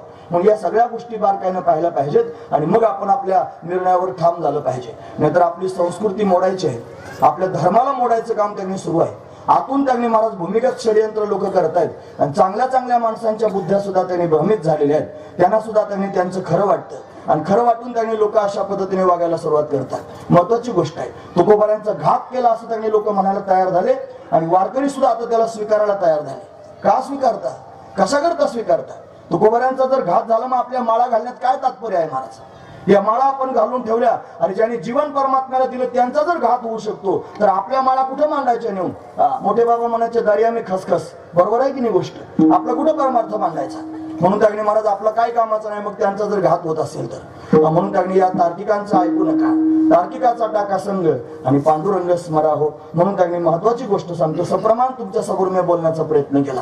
म्हणून अशा पद्धतीने गुढी महत्वाची गोष्ट आहे. भगवान श्रीकृष्ण परमात्मा प्रगट झाला आणि गुढ्या उभारल्या. का बरं गुढ्या उभारल्या? त्याच्यात कारण हेच आहे की आज जेवढं सुख आपल्या जीवनामध्ये परमात्म्याच्या प्राप्तीनं आलेलं आहे, आधी सांगितलं सुख झालं गोकुळवासी लोकांना, असं दुःख सुद्धा जीवनामध्ये येऊ शकतं. मग सुखाचा जसा स्वीकार आहे तसा दुःखाचाही स्वीकार केला पाहिजे. गुढ्या उभारल्या, तोरणं लावली विजयाची. म्हणून त्यांनी महाराज अशा पद्धतीने सगळा गाव सजला, सर्वजण नंदोत्सव साजरा करू लागले, भगवंताला पाहण्याकरिता नटून थटून येऊ लागले.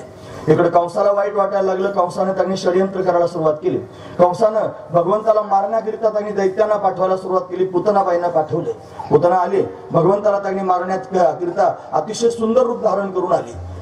तिने त्यांनी महाराज अप्सरेसारखं रूप धारण केलं. अहो बकियम स्तनकाल कोटम जिघनसया पाय यदप्य साधवे ले भेगत्यम धातोचिताम ततोन्यकम वादयालुम शरणम ब्रजेन. अतिशय सुंदर रूप धारण करून आली. नामा म्हणे आली नंदाची घरा, स्वरूप सुंदरा देवांगना. अशी देवांगना त्यांनी महाराज जणू काय प्रगट झाली. यशोदेच्या घरात घुसले, तिने तिला बसायला आसन दिलं, पाणी सुद्धा पिण्याचा पहिला प्रश्न विचारला, कुठे तुझा मुलगा? ती म्हणली कोण बाई, कुठून आली, मला मुलगा विचारते, कसं काय मुलगा दाखवू?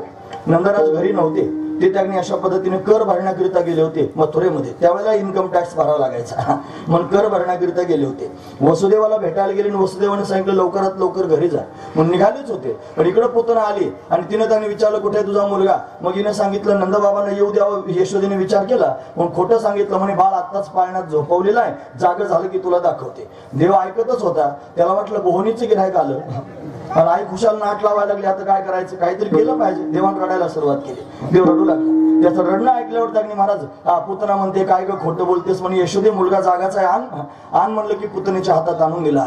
पुतनेने देवाला पाहिल्याबरोबर त्यांनी महाराज आनंदाच्या अश्रू तिच्या नेत्रांमधून वाहू लागले. एवढा आनंद तिला झाला, समाधी लागली म्हणतात पुतनेची. देव काय असावे पाहिलं की मुंडकं दाबाव, फार सुंदर आहे. त्याला पाहून पुतना स्वतःला विसरली आणि मग त्यांनी देवानं पुन्हा पूर्वस्थितीत आणले. आणि मग ज्ञानोबरा सांगता शोषिली पुतना येणे मोहिलेले करू. म्हणून तर त्यांनी महाराज तिला तिचे प्राण भगवंताने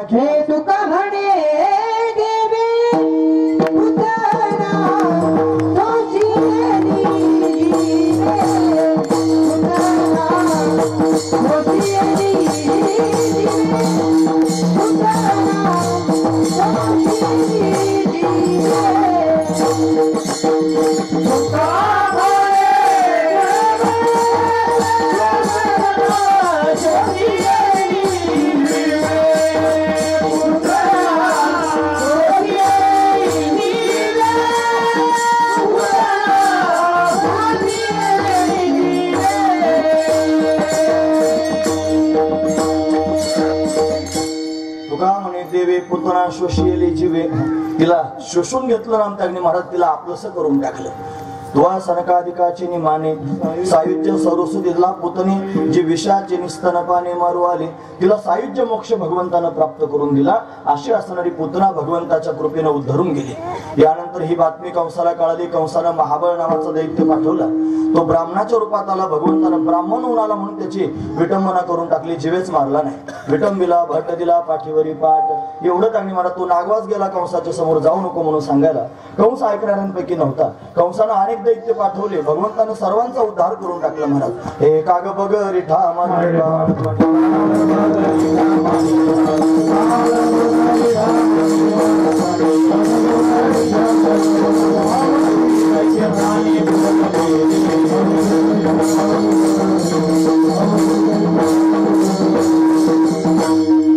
कागासूर मारला, बगासूर मारला, आघासूर मारला, रिठासूर मारला, व्योमासूर मारला, केशयासूर मारला. कितीतरी दैत्य भगवंतानं उद्धरून टाकले महाराज. सगळं दैत्य मारण्याकरिताच आला असं नाही, भक्तांना आनंद देण्याकरिता आला. हा यशोदा राणीच्या अंगणामध्ये रांगू लागला. रांगता रांगता उभा राहू लागला, उभा राहता राहता चालू लागला, चालता चालता पळू लागला, मित्रांमध्ये खेळू लागला. त्याच्या मित्रांची नाव आहेत पेंद्या, वरद्या, वाकुड्या, श्रीराम, सुदाम, मधुमंगल, मनसुख, बल, सुबल अशी त्यांनी गोपाळ आहेत महाराज. भगवंताच्या अवतीभोवती आहेत, उड्या मारतायत. अतिशय सुंदर असणारा हा कन्हैया. त्याचं सौंदर्य पाहून सगळ्या गोकुळवासी लोकांनी विभोर होऊन जावं आणि विभोर होऊन त्यांनी महाराज अंतःकरणामध्ये फक्त कन्हैयाच त्यांनी वास्तव्य करतोय अशी स्थिती त्यांची व्हावी. दुसरं काय आठवेच ना. गोपाळांनी गोपिकांनी कन्हैयाला पाहावं. देखीला डोळा बैसला म्हणी आणि तोची वदनी उच्चावे, म्हणून भगवंताचं चिंतन त्यांनी करायला सुरुवात केली. देवा वाचून दुसरं काही बोलतच नाहीत अशी त्यांची अवस्था झाली. सगळे कामधाम विसरू लागले. गोपिकांच्या अंतःकरणात भाव निर्माण झाला, यशोदा किती भाग्यवान आहे. हा कन्हैया तिच्या घरी त्यांनी खेळतोय, तिच्या मांडीवर जाऊन बसतोय, तिच्या घरचं लोणी खातोय. हा जर आपल्या घरी आला आणि यानं जर लोणी खाल्लं तर किती चांगलं होईल. म्हणून तर त्यांनी महाराज गोपिकांच्या मनातले भाव जाणून हा कन्हैया गोपिकांच्या घरी लोणी चोरण्याकरिता जाऊ लागला. आता 12 वाजले होते त्याच्यामुळे घाईघाईनं जायला लागला.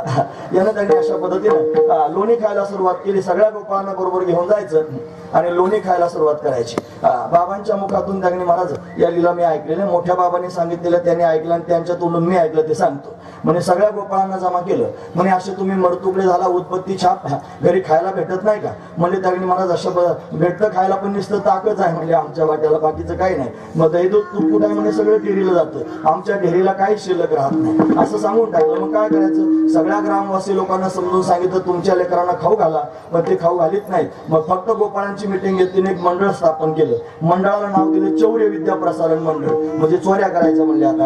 आता चोरी करायची कुठं. एक जण शहाणा उभा राहिला, तुम्हाला अरे चोरी करणं काय चांगलं असतं का वाईट असतं, देवा चोऱ्या, तो लागला उपदेश करायला, तो लागला पूर्वमीमांसा सांगायला. तुम्हाला हे असं केलं नाही असं होतं, तसं केलं नाही तसं होतं. मग त्यांनी असं सांगत असताना देव मला जरा शांत राहा, मला सगळं कळतंय, मला चोऱ्या करायच्या पण लोकांच्या घरी नाही आपल्याच घरी करायच्या. म्हणून त्यांनी मला सगळे गोपाळ आज तुझ्या घरी उद्या तुझ्या घरी, तो आज जबाबदारीने घरी जाऊन थांबायचं. आम्ही सगळी टोळी घेऊन येऊ रात्रीच्या वेळेला, हळूच कडी उघडायची, आम्हाला आतमध्ये घेऊन जायचं, कुठे माठ ठेवले दाखवायचे, सगळे त्यांनी आम्हाला खाऊ घालायचं, आम्हाला बाहेर काढून द्यायचं, परत कडी लावून घ्यायची. भलं का दुसऱ्या दिवशी पेपरला बातमी तरी चालेल दरोडा पडला म्हणून. घरमालकाने त्यांनी चोरांना घरात न्यायचं, सगळी तिजोरी दाखवायची, सगळा माल काढून द्यायचा आणि पुन्हा त्यांनी बातमी द्यायची. असंच होऊ लागलं. सगळ्या गावात त्यांनी चोऱ्या होऊ लागल्या. देवानं सांगितलं चोरी करण्याकरिता काही साहित्य बरोबर आणलं पाहिजे. आता काय साहित्य आणायचं म्हणे, थोडी वस्त्रगाळ केलेली माती आणायची. त्याच्यानंतर थोडे थोडे त्यांनी सराटे घेऊन यायचे, थोडे थोडे छोटे छोटे दगड घेऊन यायचे. म्हणजे माती कशाला, म्हणजे आपण चोरी करायला गेल्यानंतर जर गोपिका आल्या तर त्या जर आपल्याला पकडायला लागले मग काय करायचं, मुठभर त्यांनी माती घ्यायची, न्यायची, डोळ्यात टाकून धूळ झोकून पळायचं.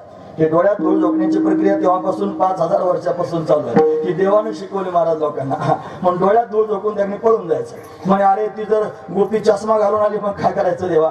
म्हणे मग ते सराटे कशाला आहेत, द्यायचे टाकून. म्हणे ती पळत आली की सराट्याच्या पायात घुसला की पंक्चर होईल, जागेवर थांबेल म्हणे. म्हणे पण ती चप्पल घालून मागे पळायला लागली. मग म्हणे दगड कशाला आहेत छोटे छोटे. दगडाचे 2 कामं सांगितले. एक त्यांनी काम असं दगड हातात घ्यायचा आणि माठाला फेकून मारायचा. तो तर खण वाजला, इकडून वाजवा, खण वाजला की समजायचा मोकळाच आहे, आणि तिकडून वाजवा असा पद वाजला की समजायचं भरलेला आहे. महत्वाची गोष्ट आहे. दगडाचं काम तेच आहे महाराज. वाजून पाहायचं, त्यांनी मोकळं असणारं गाडगं पाहायचं, त्याच्याकडे दुर्लक्ष करायचं. जे पद वाजेल समजायचं भरलेलं आहे त्याच्याकडेच जायचं. म्हणून खडा हे काम करतो. आणि गोपिका पळत आल्यानंतर खाली टाकून द्यायचे खडे, घसरून पडतील सगळ्या गोपिका, आपण पळून जायचं तेवढ्या वेळात. असं रोज त्यांनी सगळे गोपाळ करू लागले. घरोघर त्यांनी चोऱ्या होऊ लागल्या.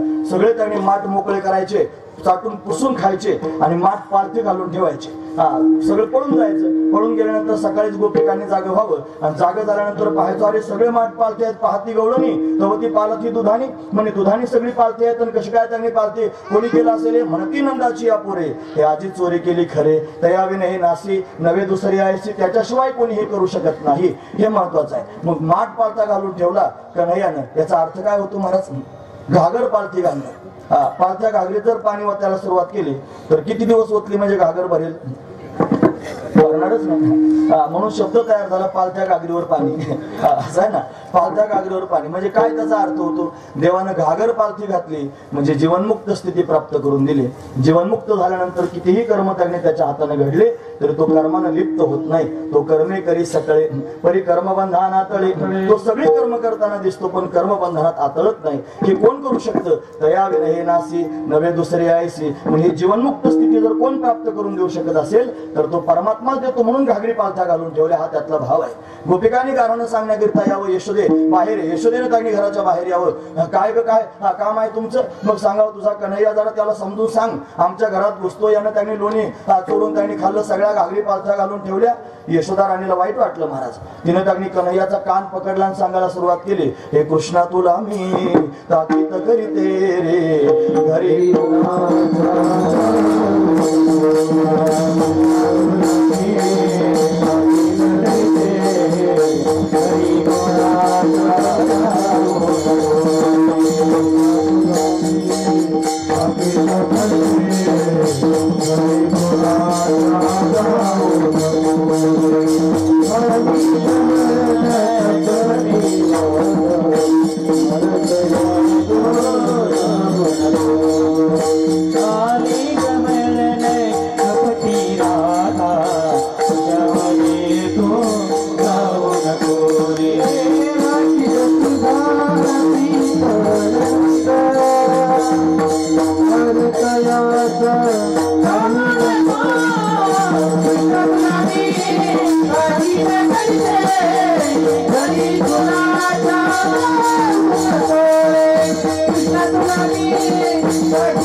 कृष्णा तुला मी गीत करीते घरी कोणाच्या जाऊ नको रे.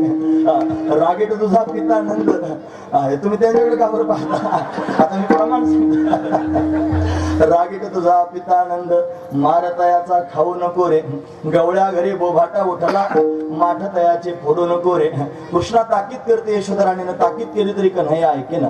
कन्हैयानं विचार केला, या गोपिकाच मनात विचार करून मला घरी येण्याचं आमंत्रण देतात आणि स्वतःच माझं गारणं सांगायला येतात. आता काय केलं पाहिजे? यांना थोडी अद्दल घडवली पाहिजे.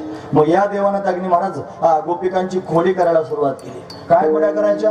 जी गोपी त्यागनी घरी आली ना, तिचा घर नंबरच लिहून घ्यायचा आणि तिच्या घरात घुसायचं महाराज. डायरेक्ट सकाळीच उठून त्यागनी घरात जायचं. एक गोपी गारणं सांगायला आली होती, मला माझं गारणं सांगायला माझ्या घरी येते काय? थांब तुझी तुला अद्दलच घडवतो. मग काय करू? घुसला तिच्या घरात, भाकरी करीत होती गवळण. सकाळी सकाळी भाकरी करता करता त्याने चूल पेटवली होती ना, तिच्या चुलीतलंच लाकूड काढलं, जळतं लाकूड घेतलं आणि घेऊन असं घराला लावायला लागला. देऊ का मला पेटवून तुझं घर? छानपणा करते.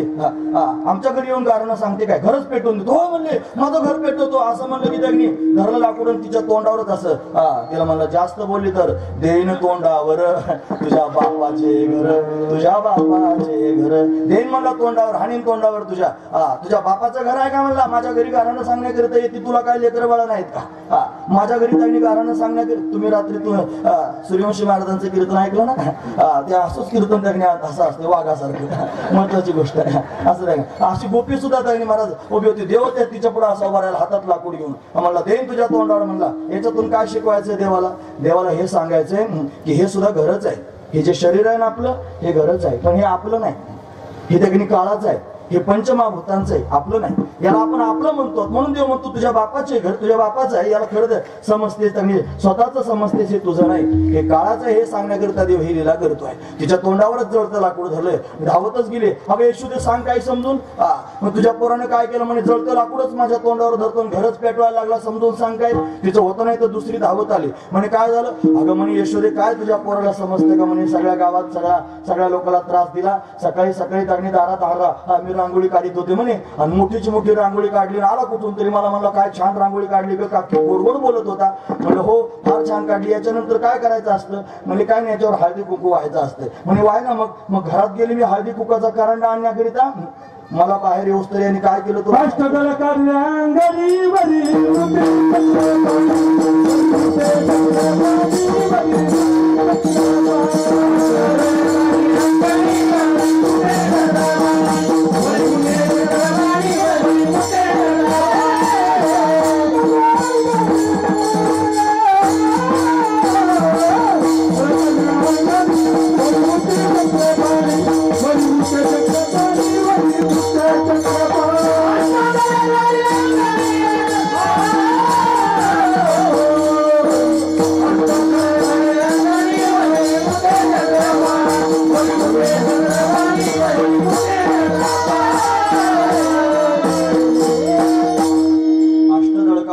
अंगणी. अंगणात त्यांनी रांगोळी काढली. मी घरात हळदी कुकाचा करांडा आणायला गेले. मागे येऊन पाहते तर काय, रांगोळीच्या मध्यभागी उभा राहिला होता. आणि फक्त उभा राहिला नाही, त्याच्यावर लघवी करून पळून गेला. मला बाहेर येईपर्यंत रांगोळी पाहते तर रांगोळी नदीला गेली होती. म्हणून अशा पद्धतीने दागणी महाराज अष्टदळ काढले अंगणी, वरी मुते चक्र पाणी, त्याच्यावरच लघवी करून त्यांनी पाहिला. अगं सांग काय तुझ्या पोराला, याच्यातून देवाला शिकवायचंय काय ते ऐका. फक्त लीला ऐकण्यात काय तात्पर्य आहे महाराज, त्याच्यातला भाव कळायला पाहिजे. तो भाव असाच आहे, अष्टदळ म्हणजे अष्टदा प्रकृती, आणि ती प्रकृतीच आपल्याला खऱ्या अर्थानं बाधक ठरते आहे. हे द्वैतात्मक बंधन आहे ना आपल्या समोर, ते प्रकृतीच आहे. मग ती घालवली पाहिजे. तिला त्यांनी महाराज घालवण्याकरिता जर कोण समर्थ असेल तर परमात्माच आहे. तिच्यावर मुतून पळून गेला महाराज, वरी मोठे चक्र पाणी. म्हणून त्यांनी महाराज त्या परमात्म्यानंच ती घालवली पाहिजे, तेव्हा ती जाते. हे देवानं समजून सांगितलं सगळ्यांना, मी घालवलं तर हे जाईल, म्हणून मला शरण या, आम्ही तुम्हाला मोक्ष प्राप्त करून देईन, चिंता करू नका. सर्व धर्मान परित्यज्य मामेकम शरणं व्रज अहं त्वा सर्व पापेभ्यो मोक्षयिष्यामि मा शुच. प्रकृतीच्या बंधनातून मुक्त करून टाकीन, हे त्यांनी अशा पद्धतीनं देवाचं सांगणं आहे महाराज. त्या लीलेतून भगवान हे आपल्याला शिकवतोय. अशा अनेक लीला भगवान करू लागला. तिचं होतं नाही तर दुसरी गवळून धावत आली. म्हणे काय झालं, अगं सांग म्हणे तुझ्या पोराला काही. सकाळी सकाळी त्यांनी चालले होते रस्त्यानं, मी माझं बाळ कडेवर होतं. बाळ त्यांनी पाहिलं कुठून तरी आला धावत. आता तिच्या घरी गेला होता आदल्या दिवशी लोणी खायला, पण गाणं सांगायला आली होती ना. मग बाळ कडेवर होतं, तिच्या मागे मागे चालायला लागला. तिला म्हणला काकी काय सुंदर आहे का तुझं बाळ. म्हणे फार सुंदर आहे, माझ्याकडे दे ना म्हणे थोडस. असं वाटलं फार प्रेमानं मागतोय म्हणून घेतलं. कडेवर त्यांनी चालायला लागला माझ्या बरोबर. असं त्यांनी चालायला लागला, बाळाला कडेवर घेऊन चालता चालता बऱ्याच दूरपर्यंत गेला. रस्त्याच्या कडेला एक विहीर होती. तुम्ही ऐकतात ना सर्व. असं त्यांनी माझं कडेवर घेतलं आणि विहिरीच्या जवळ गेला. म्हणजे टाकलं नाही, तुम्ही चिंता करू नका. असं त्यांनी लेकरू धरलं आणि धरलं त्या विहिरीमध्ये असं त्यांनी शेंदायला लागला. असो, आणि गोपी त्यांनी लांब होती, पळत पळत विहिरीपर्यंत गेला होता. असं शेंदीत होता आणि गोपीकडे पाहायचा म्हणायचा काकू टाकू टाक म्हणणार. पोरग हिसकून घेतलं म्हणे काय काय, आणि तुझ्या समोर आले, सांग तुझ्या पोराला काही पोरच लागला विहिरीत टाकायला.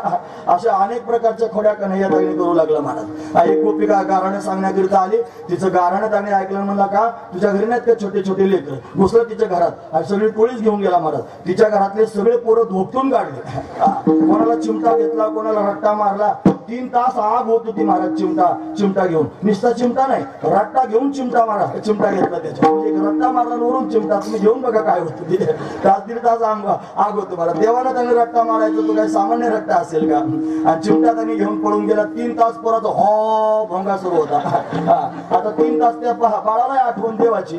ज्यांच्या कानावर भोंगा त्यांना आठवण. म्हणे पोरग काय रडतं, म्हणे देवाने चिमटा घेतला. म्हणून त्याने त्या लोकांना देवाची आठवण. का देव अशा पद्धतीच्या खोड्या करतो. या सगळ्या लोकांना आपलं स्मरण व्हावं, सगळ्या लोकांचं चित्त आपल्याकडे वेधलं जावं, म्हणून त्यांनी त्यांचे भोंगे सुरू करून देतो. हा महत्वाचा विचार आहे महाराज. म्हणून अशा अनेक खोड्या देवाने करायला सुरुवात केली. सगळे गोपगोपी त्रस्त झाली. यशोदेने सांगितले बघ घरी राहण्याच्या योग्यतेचा नाही. आता उद्या जाई वना सवे घेऊन गोधना. आता तू रानात जा. मग देवानं सगळ्या गोपाळांना बरोबर घेतलं आणि कन्हैया वनात जाण्याकरता निघाला. तो वनामध्ये गेलेला आहे, गोमातेला बरोबर घेऊन गेलेला आहे. तिथं अनेक प्रकारचे खेळ भगवान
काठावर त्यांनी गोपाळांना घेऊन खेळतोय. गोमातेला बरोबर त्यांनी घेऊन गेला. खेळतोय त्यांनी आनंदाने उड्या मारू लागला. विटी, दांडू, चेंडू, लगोरी, नाना परी खेळ मांडीला यमुनेच्या तेरी.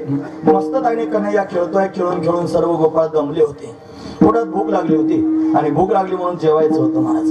पण काय जेवायचंय आता? काला त्यांनी खायचा होता. चला वळू गाई बैसू जेवी एके ठाई. एकत्र येऊन त्यांनी महाराज काला करायचा होता. सगळ्या गोपाळांना त्यांनी महाराज काला अतिशय प्रिय वाटत होता. तो काला त्यांना प्राप्त झाला होता. तो काला स्वतः खाण्याकरिता समर्थ झाले होते. कसा काय काला प्राप्त झाला असेल? काय त्यांनी काला प्राप्त करून घेण्याकरिता साधन केलं असेल? साधन एकच आहे, भगवंताचं अखंड चिंतन त्यांनी करत होते. जगन्यंता परमात्मा जो त्यांनी महाराज निर्गुण निराकार आहे, तो निर्गुण निराकार परमात्मा सगुण साकार होऊन भक्तांच्या समोर त्यांनी विशेष रूप धारण करून प्रकट झाला होता. ते परब्रह्म डोळ्यासमोर त्यांनी दिसतंय. मने मन राणी वा घर केले. त्या परमात्म्यानं मनामध्ये घर केलं होतं. त्याच्या वाचून दुसरं आता काही सुचत नव्हतं. म्हणून अखंड परमात्म्याचं चिंतन गोपाळ करत होते. कोणाला काही बोलायचं असलं तरी कृष्णाविषयीच बोलत होते. कंठातून त्यांनी दुसरा स्वरच बाहेर पडत नव्हता, कृष्ण. मग कृष्ण वाचून दुसरं काही चिंतन नव्हतं. कृष्ण कृष्ण कृष्ण कृष्ण गोपाळ त्यांनी म्हणत होते. ते कृष्ण म्हणण्याचा परिणाम काय झाला असेल? तर त्याने अंतकरण कृष्ण रूपाने त्यांनी भारावून गेलं होतं. म्हणून बोध अंतकरणात प्रगट झाला होता. कृष्ण नामानं जीवाला बोध प्राप्त होतो. महत्वाची गोष्ट आहे.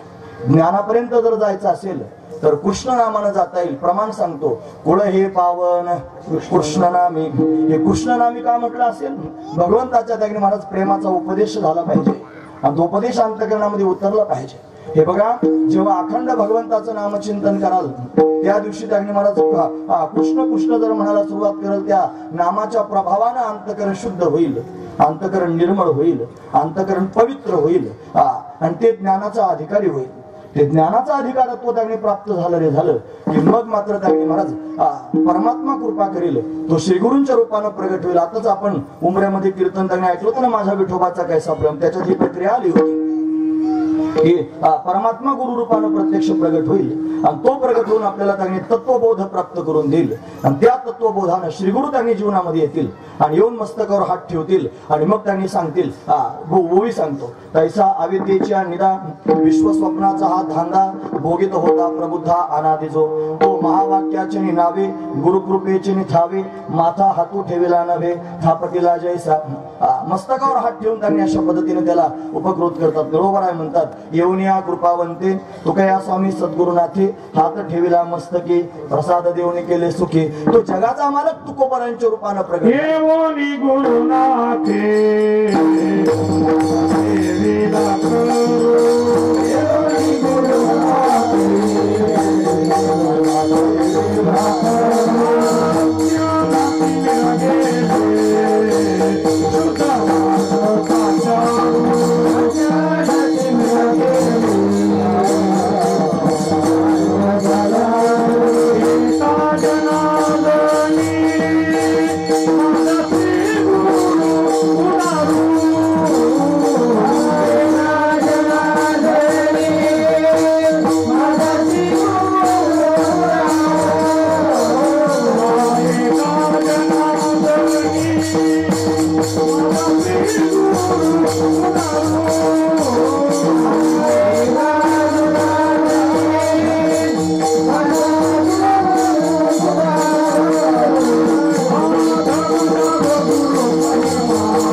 आले आणि त्यांनी मस्तकावर हात ठेवला म्हणून अद्वैत भाव अंतकरणामध्ये निर्माण झाला. तो सांगण्याकरिता हे नाथांचं अशा पद्धतीचं प्रमाण आहे.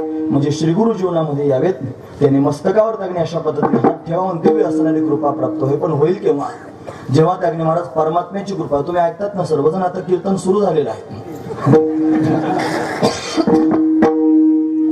जरा 1:30 वाजेपर्यंत कीर्तन केलं म्हणजे संयोजक म्हणतील पुढच्या वर्षी हे बोलवायला नको. असं आहे, म्हणून करू 1:30 वाजेपर्यंत, जे होईल ते होईल. असं आहे. ऐका तुम्ही सर्वजण. हे बघा, आता थंडीचे दिवस आहेत. जरी ऊन त्यांनी झालेलं असलं तरी ऊन गोड लागतंय.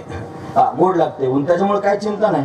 बरं, उशिरा कीर्तन असल्यामुळे सगळेजण चावम्याव करून आलेले आहेत, म्हणजे पोटात काय भुकेचा डोंब आहे असं म्हणायचं काही काम नाही. बरं, आता इथून काय फौज मध्ये भरती व्हायचं नाही जाऊन, म्हणजे त्यांनी घरीच जायचं. याच्यानंतर काय असतील कामं कोणाला, पण 4-2 लोक असतील तसे सुद्धा ऐकण्याकरिता आवर्जून आहे. मग काय हरकत आहे 1:30-2 वाजेपर्यंत ऐकलं तर. मग असं द्या, थोड्या वेळ त्यांनी बोललं पाहिजे. महत्वाची गोष्ट सांगतो, अभंगात निदान प्रवेश तर झाला पाहिजे की नाही. चरित्र देवाचं सांगितलं पाहिजे, ते मुख्य विषय आहे. या कीर्तनाचा मुख्य विषय काय, बघ, चरित्र ते उच्चारावेन केले देवे गोकुळे, मग ते सांगणं गरजेचं आहे. मग ते सांगून झालं. मग अभंगाला त्यांनी आता कीर्तनकार बुवा झाला म्हणजे त्याला पाणी लावायची सवय असते. त्याला ती नाही लावलं तर मग तू कीर्तनकार कसा होईल, हे महत्वाचं त्यांनी आहे. म्हणून त्यांनी सगळ्या गोष्टी सांगितल्या पाहिजेत. असो, अभंगात त्यांनी प्रवेश करायचा असला तर असाच प्रवेश केला पाहिजे. हे श्री गुरुदेव त्यांनी येतात, मस्तकावर हात ठेवतात, उपदेश करतात, अद्वैत भाव अंतकरणात त्यांनी प्रगट होतो. या सगळ्या गोष्टी कधी होतात, जेव्हा भगवंताची कृपा होते तेव्हा. 4 प्रकारच्या कृपा सांगतो. पहिली कृपा आहे महाराज अंतकरणाची कृपा, दुसरी कृपा आहे शास्त्र कृपा, तिसरी कृपा आहे ईश्वर कृपा, आणि चौथी कृपा आहे गुरु कृपा. 4 प्रकारच्या कृपा आहेत. अंतकरणाची कृपा झाली पाहिजे, अंतकरणापासून परमार्थ करावा असं वाटलं पाहिजे. नाही तर मग त्यांनी शेजाऱ्या पाजाऱ्याचं म्हणणं ऐकून त्यांनी महाराज चला पंढरपूरला, गेले पंढरपूरला.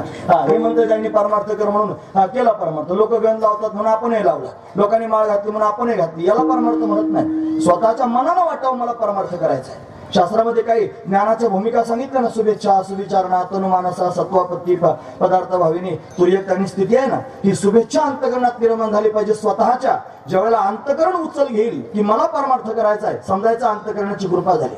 मग तो शास्त्र पाहायला सुरुवात करेल. ते शास्त्र त्यांनी पाहत असताना रोज हरिपाठ त्यांनी म्हणणं, रोज काकडा म्हणणं, रोज भजन म्हणणं वेगळं आणि त्याचा अर्थ कळून म्हणणं वेगळं, याच्यात फरक आहे महाराज. नाही तर रोज हरिपाठ म्हणणारे त्यांनी माणसं जगामध्ये पाहायला मिळतात. आणि भजका त्वरित भावनायुक्त म्हणता भजखा त्वरित भावनायुक्त म्हणतात. म्हणजे ते भजखाय होय त्याच्यात. ते त्याने भक्तिमुक्तिचारी घरी त्यांच्या, असं त्याने भक्तिमुक्तिचारी आहे का भुक्तिमुक्तिचारी आहे, भुक्ती आणि मुक्ती असं त्यांनी सांगितलंय. म्हणजे का बरं असं त्यांनी घडतं, त्याचं कारण अर्थबोध होत नाही म्हणून, पण दृष्टी त्यांनी प्राप्त होत नाही म्हणून. शास्त्र कळालं पाहिजे. जेव्हा अंतकरणाची कृपा होईल त्याच्यानंतर दुसरी कृपा झाली पाहिजे, त्याचं नाव आहे शास्त्र कृपा. ती शास्त्र कृपा झाली की ईश्वराला कळते, याला ओव्या कळायला लागल्या, याला अभंगातली प्रमाणं कळायला लागली, त्याचा अर्थ कळायला लागला. मग परमात्मा सर्वज्ञ येतो, त्याला खऱ्या अर्थानं अद्वैत बोध अपरोक्ष ज्ञान देण्याकरिता प्रगट होतो. मग तो गुरुरूपाने येतो आणि येऊन अशा पद्धतीने हा कृपा करतो. म्हणजे त्याने ईश्वर कृपा झाली की मग श्री गुरु जीवनामध्ये प्राप्त होतात. म्हणजे ईश्वराच्या कृपेनं काय घडतं, आपल्या जीवनामध्ये परमात्मा त्यांनी गुरुरूपानं प्राप्त होतं. ही महत्वाची गोष्ट आहे. म्हणून श्रीगुरु प्राप्त झाल्यावर काय होतं, मग श्रीगुरूंची कृपा. मग ते त्यांनी अशा पद्धतीने दिव्य असणारा बोध प्राप्त करून देतात. महावाक्याची नावे 4 महावाक्य आहेत. एक आहे तत्वमसी, दुसरा आहे अहम ब्रह्मास्मी, तिसरा आहे प्रज्ञानम ब्रह्म आणि आयम आत्मा ब्रह्म. म्हणजे त्यांनी या महावाक्याचा उपदेश अशा पद्धतीने केला. त्या सोहम मंत्रे दीक्षिती, इंद्रिय कर्मांच्या आहुती ऐकणे ओवी ज्ञानोबरांची. म्हणून अशा पद्धतीने त्याला अद्वैत बोध प्राप्त करून देतात आणि त्या बोधानं त्यांनी अशा पद्धतीने कृतार्थ अवस्था होते. पण तो परमात्मा त्यांनी ह्या अशा पद्धतीने अनुग्रह करतो. ह्या स्थितीपर्यंत जाता येतं. पण काय केलं पाहिजे, आधी परमात्म्याचा छंद मनाला लागला पाहिजे, आधी परमात्म्याचं भजन घडलं पाहिजे. देवा वाचून दुसरं काहीच सुचू नये, मग देव आपल्यावरती कृपा करेल. ईश्वर कृपा होईल कधी, जेव्हा परमात्म्याचा छंद लागेल. पण छंद कधी लागेल हे महत्वाचं आहे. जेव्हा तो परमात्मा त्यांनी आपल्याला त्याच्याकडे वेधून घेईल, खेचून घेईल तेव्हा. आता देवाचे अनेक रूप आहेत महाराज. मग कोणत्या रूपाचं चिंतन करावं, ते रूपाचं चिंतनच करायचं असलं तर अशा रूपाचं करावं जे सहज आपल्याला वेधून घेणार आहे.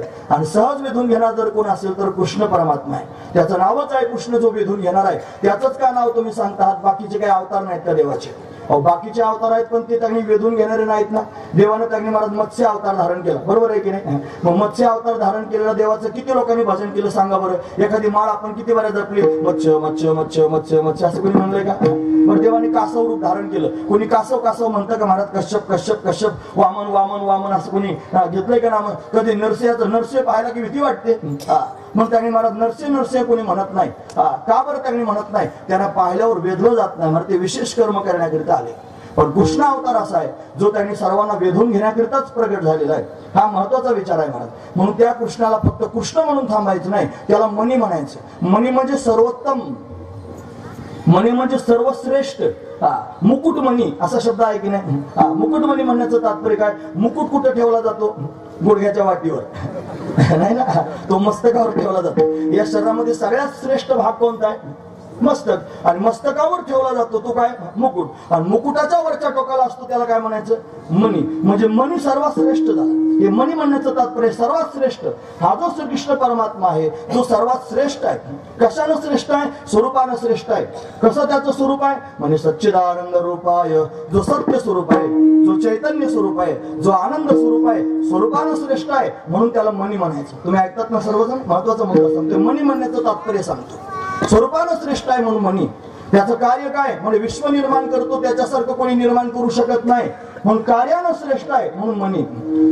त्याचा स्वभाव कसा आहे आणि त्याला पाहिल्याबरोबर 3 तापांचा नाश होतो. अनंत जन्मीचे विसरलो दुःख, पाहता तुझे मुख पांडुरंगा, मागील परिहार पुढे नाही शीन झाले दर्शन एक वेळा. असा श्रेष्ठ असणारा तो परमात्मा आहे म्हणून त्याला मणी म्हटलं गेलं. सगळे अवतार आहेत पण ते अवतारांमध्ये अवतारांची शृंखला जर पाहिली तर अंश अंशांश कला आवेश पूर्ण आणि पूर्णोत्तम. तर पूर्णत्तम कोण असेल तर तो श्रीकृष्ण परमात्मा आहे. तो पूर्णोत्तम अवतार आहे म्हणून त्याला मणी म्हटलं. पण सगळ्या अवतारांमध्ये त्यांनी वेगवेगळी रूप भगवंताची आहेत पण ती वेधून घेत नाहीत. हा त्यांनी देवळा चरण उभा राहतो. अतिशय सुंदर आहे, सावळा सुकुमार आहे. हा तिरक्या नजरेने भक्तांकडे पाहून त्यांनी त्यांना आपलंसं करून घेतो. अतिशय दिव्य त्यांनी रूप धारण करून येतो. मेघश्याम असणारा हा परमात्मा. त्याचे चरण कर्दळीच्या गाभ्या समान आहेत कोमल. त्याच्या पायाची नख स्फटिकासारखी दैदिप्यमान आहेत. देवळा चरण म्हणजे एक पाय सरळ एक पाय तिरका ठेवून उभा राहतो आहे. कमरेला पितांबर त्यांनी त्याने धारण केलेला आहे. पिवळा पितांबर आहे. कनक कपिशम म्हणजे सोनेरी रंगाचं पितांबर धारण केलेलं आहे. त्याची कंबर सिंहासारखी लवचिक आहे. त्याचं उदर त्रिवलीने युक्त आहे. त्याची नाभी अतिशय सखोल आहे. त्याचं वक्षस्थल विस्तीर्ण आहे. त्याचा कंठ शंखासारखा सुंदर आहे. त्याची हनवटी अतिशय मोहक आहे. त्याचे कपोल म्हणजे गाल अतिशय दिव्य आहेत. त्याची नासिका म्हणजे नाक सरळ आहे. त्याच्या भोया धनुष्याकृती आहेत. त्याचे डोळे कमला समान आनंददायक आहेत. त्याचं उंच असणारं कपाळ आहे. त्याच्यावर मलयागिरी चंदन लावलेलं आहे. केशराची ओटी दिलेली आहे. त्याच्या मस्तकावर सोनेरी रंगाची कुरळ केस आहेत. त्यानं मोर मुकुट धारण केलेला आहे. त्याच्या कानामध्ये मकराकार कुंडले आहेत. त्याचे ओठ कुंद फुलासारखे लाल आहेत. त्याचे दात रत्नांची उळी ठेवल्यासारखे सुंदर दिसत आहेत. त्यानं हातामध्ये त्यांनी बासुरी धारण केलेली आहे. ती बासुरी आधारांवर त्यांनी ठेवतोय आणि वाजवतोय. त्याच्यातून त्यांनी दिव्य असणारा शब्द बाहेर पडतोय. क्लीम शब्दाचा उच्चार करतोय.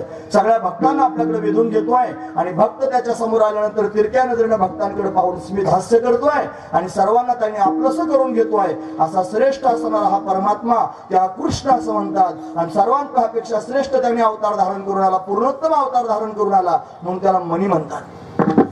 असा श्रेष्ठ मणी स्वरूप असणारा परमात्मा तो कृष्ण रूपानं प्रगट झाला. त्याची संगती गोपाळांना झाली. गोपाळांचं अंतकरण त्यानं वेधून घेतलं आणि मग गोपाळांना त्याचा छंद लागला. त्या गोपाळांच्या तोंडात सदैव कृष्ण नाम त्यांनी राहू लागलं. त्यांनी कंठातच कृष्ण धारण केला.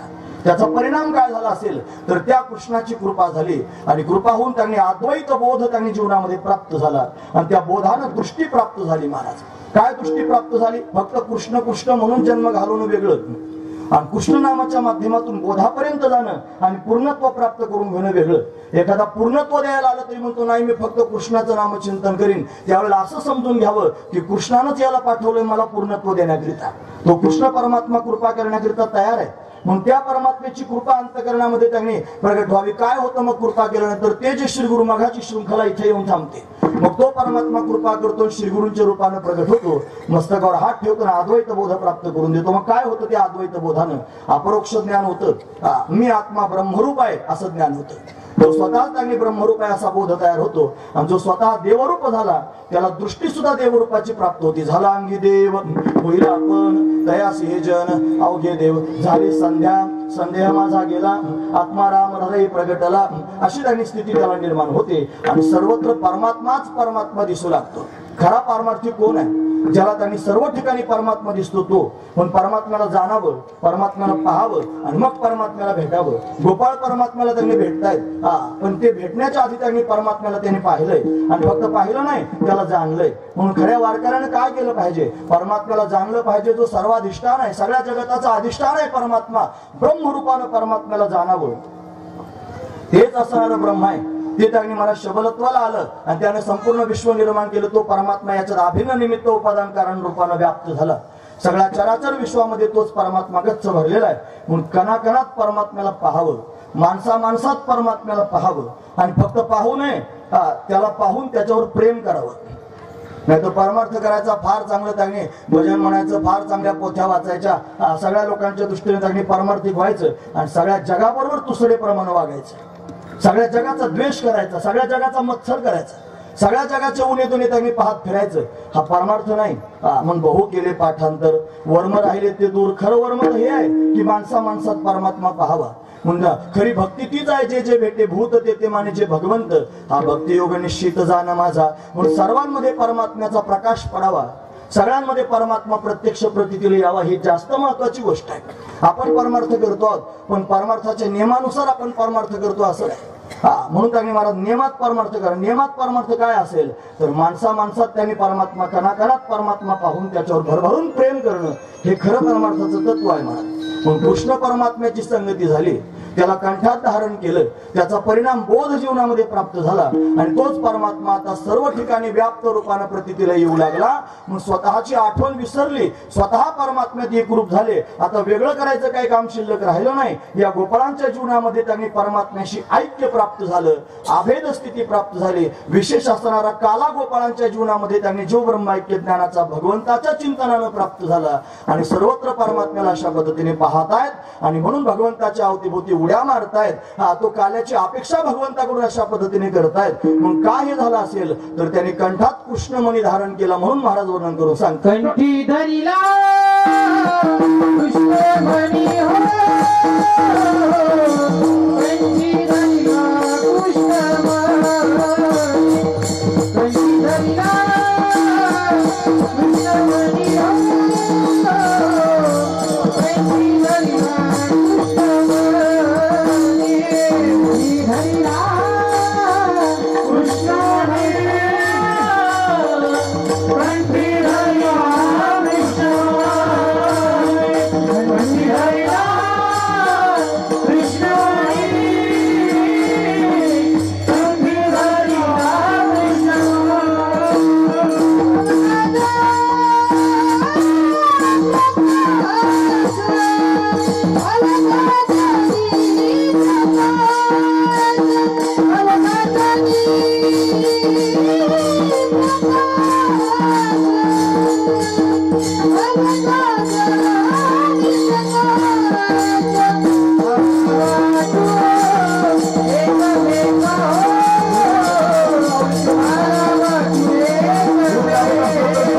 कंठी धरिला कृष्णमणी अवघा जनी प्रकाश. तुम्ही ऐकतात ना सर्वजण, संदेश आहे त्यातला. काय संदेश आहे? आपण पण सगळेजण रामकृष्ण हरी रामकृष्ण हरी रात्रंदिवस म्हणतो, पण आपण फक्त रामकृष्ण हरी म्हणतो. स्वतःच्या मनाला विचारलं पाहिजे आणि विचारून त्यांनी उत्तर घेतलं पाहिजे की खरोखर ज्या रामाचं, ज्या कृष्णाचं, हरीचं चिंतन आपण करतो आहोत, तो हरी आपल्याला माणसा माणसात दिसतोय का, सगळ्या जनात आपल्याला दिसतोय का? जर दिसत नसला आणि असंच जर आपलं परमार्थ चालू राहिला मरेपर्यंत, तरी काय हाताला लागेल सांगा. म्हणून कृष्ण कृष्ण म्हणण्याचं तात्पर्य काय? अवघाजनी प्रकाश, सगळीकडे परमात्मा दिसावा. ती दृष्टी जर आपल्याला प्राप्त होत नसेल तर आपला परमार्थ काय कामाचा आहे महाराज? आपण फक्त परमार्थाचा उपचार करतो आहोत, आपण फक्त परमार्थाचा दिखावा करतो आहोत, आपण फक्त लोकांच्या समोर परमार्थ दाखवतो, तोंड फक्त रामकृष्ण हरी म्हणतं आणि मन मात्र संसाराचं चिंतन करतं. म्हणून तोंडानं चिंतन करण्यापेक्षा मनानं चिंतन केलं पाहिजे. मन मना भाव मत भक्तो मध्ये अजिमाम नमस्कार. भगवान म्हणतो मनानं त्याचं चिंतन कर. मग मनानं जर भगवंताचं चिंतन केलं तर सगळ्यांमध्ये तो भगवानच दिसू लागेल. म्हणून अवघा जनी प्रकाश. मग कंठी धरिला कृष्णमणी. मणी म्हणजे श्रेष्ठ असणारा अवतार, कृष्ण अवतार. आणि तो त्यांनी महाराज मुखानं त्याचं नामचिंतन करत कंठात धारण केला. आणि तो धारण केला म्हणून अशी स्थिती प्राप्त झाली की तोच आता सगळ्या ठिकाणी व्याप्त रूपाने दिसतोय, अवघा जनी प्रकाश. मग त्याच्याशी एकरूपता जीवनात प्राप्त झाली. आणि जिथे जिथे एकरूपता असते त्याला काला म्हणतात. तुका म्हणे काला कुठे? जिथे अभेद देखील. मग जिथं जिथं काला पाहिला तिथे तिथं अभेद स्थिती असते. म्हणजे कृष्णाचं चिंतन करता करता जीव स्वतःला विसरला आणि स्वतः विसरून कृष्णमय झाला, म्हणजे काला जीवनामध्ये प्राप्त झाला. असा काला गोपाळांच्या जीवनात प्राप्त झाला. आणि काला खाण्याकरिता गोपाळ त्यांनी भगवंताकडे हट्ट करतात, काला खाण्याकरिता तयार आहेत. म्हणजे ठीक आहे आपण काला करूया सर्वांना त्यांनी वाटूया, काला वाटण्याचीच गोष्ट आहे, पण वाटायचा कोणाला हा महत्वाचा मुद्दा आहे. सगळेच गोपाळ आहेत, सगळेच आहेत, पण सगळ्यांना त्यांनी महाराज दिव्य स्थिती प्राप्त होते असं नाही. म्हणे मग कोणाला दिला पाहिजे काला? म्हणे जे वैष्णव आहेत ना त्यांना काला दिला पाहिजे. काला वाटू एकमेका, काला वाटू एकमेका, काला वाटू एकमेका,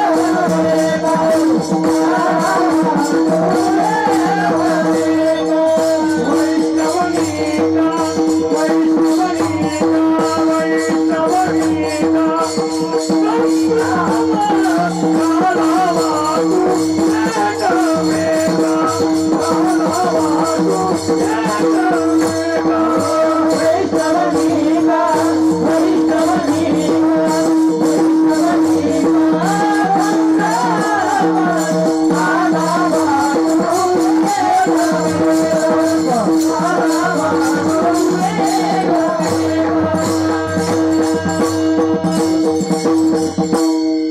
असा अद्वैत बोध प्राप्त झालेला आहे. हा अद्वैत बोध रूपी काला प्राप्त झालेला आहे. तो देऊ म्हणे सर्वांना. वाटू एकमेकाला देण्याकरिता तयार आहेत, पण देणार कोणाला हात सांगा. असा श्रेष्ठ असणारा काला तुम्ही देणार कोणाला? हा बोध तुम्ही सांगणार कोणाला? हा अनुभव तुम्ही सांगणार कोणाच्या समोर? म्हणजे त्याला सांगणार जो वैष्णव आहे. वैष्णव म्हणजे काय? महाराजांनी व्याख्या केली, वैष्णव तो जया अवघी देवावर आहे माया, ज्याची सगळी माया देवावर आहे. मग वेदांतातली घ्या नाही तर प्रेम रूपाने घ्या, कोणती पण घ्या. म्हणजे त्यांनी वेदांतातली माया म्हणत असाल तर तिचं अधिष्ठान परमात्म्याने अध्यस्त पदार्थ अधिष्ठान रूप असते आणि त्यांनी ती सुद्धा ब्रह्मरूपच आहे असं तिला ब्रह्मरूप करून टाका, अवघी देवावरी माया. किंवा त्यांनी महाराज प्रेम अशा अर्थाने घेत असाल तर ज्याचं सगळं प्रेम देवावर आहे त्याला वैष्णव म्हणायचं. महत्वाची गोष्ट आहे. वैष्णव हा शब्द जर तयार झाला कसा व्याकरणाच्या दृष्टीने पाहायचा असेल तर विष नावाच्या धातूपासून तयार झाला. विष प्रविष्यती, म्हणजे प्रवेश करून राहतो या अर्थाने त्याने महाराज विष नावाचा धातू आहे. जो सर्व कणाकणामध्ये प्रवेश करून राहतो त्याला म्हणतात विष्णू. आणि अशा विष्णूला जे अनुसरलेले आहेत त्यांना म्हणायचं वैष्णव. हेच वैष्णव आहेत. कणाकणामध्ये गच्च भरलेल्या विष्णूला जे पाहतात, फक्त त्यालाच जे पाहतात त्याचं नाव आहे वैष्णव. आणि अशा वैष्णवांना त्यांनी काला देऊ. म्हणून वैष्णव त्यांनी म्हणत असताना असाच वैष्णव घेतला पाहिजे. नाहीतर दोन प्रकारचे वैष्णव इथं फक्त वैष्णव म्हणून थांबले नाहीत तुकोबर आहे, ते त्यांनी महाराज निका वैष्णव म्हणतात. हा निका शब्द कशाकरिता वापरला? याचा अर्थ नकली वैष्णव सुद्धा जगात असू शकतो. बहिरंगाने त्यांनी वैष्णव पाहायला जाऊ शकतो आणि अंतरंगाने वैष्णव पाहायला जाऊ शकतो. आणि बहिरंगाने तर काही कोणी वैष्णव होईल.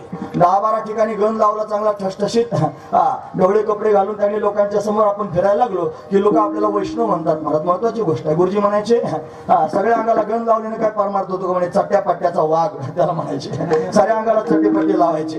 अरे चट्टेपट्टे लावल्यानंतर तो भेटला असता तर फक्त तेवढ्यावरच लोक राहिले असते. अरे चट्टेपट्टे तर लावायचेच सगळ्या अंगाला, गंध लावायचाच महाराज. ऊर्ध्व पुंड्र भाड अशी त्यांनी महाराज स्थिती आपली असावी. कंठी शोभे माळ कापेचे कळ काळता या भेने असं असावंच महाराज. माळ गळ्यात घालावी, कपडाला गंध त्यांनी लावावा. भगवंताचं चिंतन त्यांनी करावं. बहिरंगाने तर वैष्णव असावाच, पण तो वैष्णव अंतरंगाने त्यांनी पाहायला पाहिजे. महत्वाची गोष्ट आहे. पण वैष्णव जर पाहायचा असेल तर त्यांनी महाराज ज्याच्या अंतकरणामध्ये सर्वत्र परमात्माच पाहण्याची भूमिका तयार झालेली आहे तो वैष्णव आहे. म्हणून त्यांनी महाराज वैष्णव तो जय अवघी देवावरी माया हे जसं प्रमाण आहे ना, तसं त्यांनी महाराज तो काय अभंग आहे? कोण्याही जीवाचा न घडो मत्सर वर्म सर्वेश्वर पूजनाचे. त्याची सुरुवात काय? विष्णुमय जग वैष्णवाचा धर्म आणि भेदाभेद भ्रमा मंगळ. खरा वैष्णव आहे त्याचा धर्म जर काय असेल तर विष्णुमय जग, सर्व जग हे विष्णुमय आहे असा वैष्णवाचा धर्म आहे. भेदाभेद भ्रमा मंगळ म्हणून त्यांनी भेदाभेद त्याच्या ठिकाणी तुका म्हणे भेदाभेद गेला वाद खंडोनी. म्हणून ज्याचा वादच खंडन झालेला आहे, ज्याला एक अखंड एकरस असणारं तत्व त्यांनी प्रतितेली येत आहे, तो खरा वैष्णव आहे. तो कोण्याही जीवाचा मत्सर करीत नाही, कोण्याही जीवाचा न घडो मत्सर वर्म सर्वेश्वर पूजनाचे. सगळ्यांमध्ये परमात्मा आहे. देव झाले अवघे जन, दोष गुण हरपले. काही दोष दिसत नाहीत आणि काही गुण दिसत नाहीत महाराज. सगळे देवच देव झालेले आहेत. सगळ्या ठिकाणी देवच पाहणं, देवा वाचून बाकीचं काहीच न पाहणं ही जी विशेष असणारी अवस्था आहे तिला निका वैष्णव म्हणायचं. तुम्ही ऐकता सर्वजण. मग असं पाहिलं की आपलं तपासून पाहायचं. या कीर्तनामध्ये आपले पानं उचकीत राहायचे. आपण खरंच वैष्णव आहोत का? आपल्याला देवच दिसतो का बाकीच्या सगळ्या गोष्टी पण दिसतात? आपल्याला सगळं जग दिसतं, माणसं दिसतात, व्यापार दिसतात, सगळे त्यांनी व्यवहार आपण करतो, त्याच्यात चांगलं वाईट आपण पाहतो. तुकोबरा म्हणतात काहीच पाहायचं नाही, भावे गावे गीत शुद्ध करून या चित्त, तुझं भावा आहे देव तरी हा सुलभ उपाव. आणि पुढचा मुद्दा अनेकांची कानी गुणदोष म्हणा नानी, तुझं भावा आहे देव तरी हा सुलभ उपाव. कंबर बांधून लोकांचे गुणदोष त्यांनी काढणं हे महत्वाचं नाही, भगवंताचं चिंतन करणं हे त्यांनी महत्वाचं आहे. मग काय करायचं आपण ठरवलं पाहिजे ना. लोक काय करतात त्याच्याशी आपल्याला काय करतो, कोण काय करतो हे पाहण्यापेक्षा मी काय करतो हे पाहणं जास्त महत्वाचं आहे. नाही तर आपलं तसंच राहतं, आपल्या खाली अंधारण सगळ्या जगाला त्यांनी तत्वज्ञान सांगायला पण निघतो. म्हणून त्यांनी जगाच्या समोर तत्वज्ञान जर मांडायचं असेल तर आधी आपण आपली अवस्था पाहिली पाहिजे की आपल्याला सगळ्यांमध्ये देव दिसतो का. ज्याला सगळ्यांमध्ये देवच दिसतो, देवा वाचून ज्याच्या जीवनात काही शिल्लक राहिलं नाही तो अंतरंग वैष्णव आहे, तो कोणाचा द्वेष मत्सर करीत नाही, अंतरंग वैष्णव आहे. आणि अशा वैष्णवाला काला दिला पाहिजे, तो काला दुसऱ्याला देऊन त्यांनी चालणारच नाही. म्हणून वैष्णवांनी का संभ्रम म्हणे महाराज असा त्यांनी वैष्णव आहे त्याला काला दिला पाहिजे, असा काला तुम्ही वाटायला लागले. आणि काला वाटता वाटता जर काही मान्यवर त्यांनी मंडळी आली सत्य लोकातून, मग काही त्यांनी स्वर्गातून आले, आजीवसा अमरावती काला पहावया येते, सगळे स्वर्गातले देव आले, ते केवढे श्रेष्ठ आहेत. मग त्यांना आल्यानंतर थोडा फार का होईना पण तुम्हाला द्यावा लागेल ना. म्हणजे जमत नाही, अजिबात द्यायचं नाही. का बरं, ते काल्याचे अधिकारीच नाहीत का. नियम एकच आहे, वैष्णवाला काला द्यायचा, बाकीच्यांना द्यायचा नाही का. मग ते वैष्णव नाहीत, त्यांच्या ठिकाणी काही अडकाव आहे, अहंकार आहे. महाराज इंद्राला अहंकार झाला म्हणून तर त्यांनी मला देवाला गोवर्धन उचलावं लागला. ब्रह्मदेवाला अहंकार झाला म्हणून देवाला स्वतः वासर आणि गोवळ व्हावं लागलं. ते अहंकारी आहेत, त्यांना काला द्यायचं नाही, ते काल्याचे अधिकारी नाहीत. मग त्यांना काय करायचं, म्हणजे त्यांना फक्त वाकुल्यात दाखवायचं.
ब्रह्मादिका उत्तम लोका दाखवू.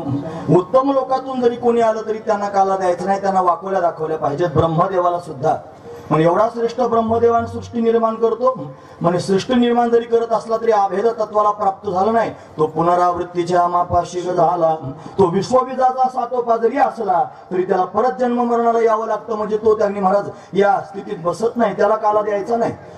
स्वर्गातले देव जरी असले तरी ते त्या पुण्याच्या प्रभावानं देव झालेले आहेत. पण क्षिणे पुण्य मर्त्य लोकम विशंती, पुण्याची पावती सरेन सवी इंद्रपणाची उठी उतरी परत माघारी येतात. मृत्यू लोकामध्ये ते काल्याचे अधिकारी नाहीत, त्यांना काला द्यायचा नाही. मग वैष्णवालाच काला द्यायचा, त्यांना मात्र वाकुल्या दाखवायचा. म्हणून त्यांनी महाराज काला खाण्याचे अधिकारी जर कोण असतील तर ते वैष्णव आहेत. आणि तुकोबरा म्हणतात आम्ही वैष्णव आहोत आणि आम्हीच खऱ्या अर्थाने त्यांनी काला खाऊ शकतो. ते त्यांनी महाराज अशा पद्धतीनं पुन्हा जन्म मरणाची परंपरा भोगतायत, ते सगळे असमर्थ आहेत. आणि आम्ही भगवंताच्या कृपेनं कंठात कृष्णमणी धारण केल्या कारणाने त्यांनी समर्थ झालो आणि समर्थता प्राप्त झाल्या कारणाने त्यांनी आम्ही बलवान झालो. आणि बलवान झालो म्हणून आम्ही काला खाऊ शकतो. अभंगाचं शेवटचं तुका म्हणे भूमंडळी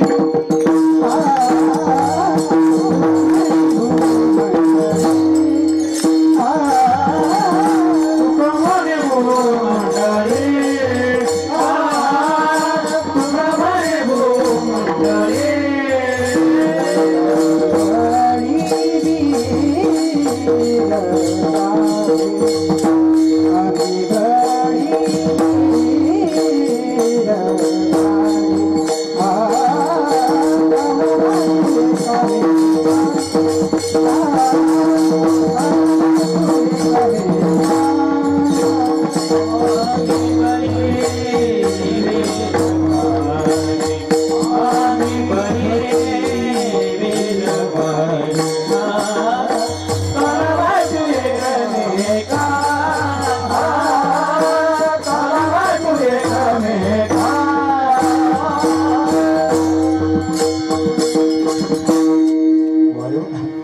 पथ्यावर आहे ती.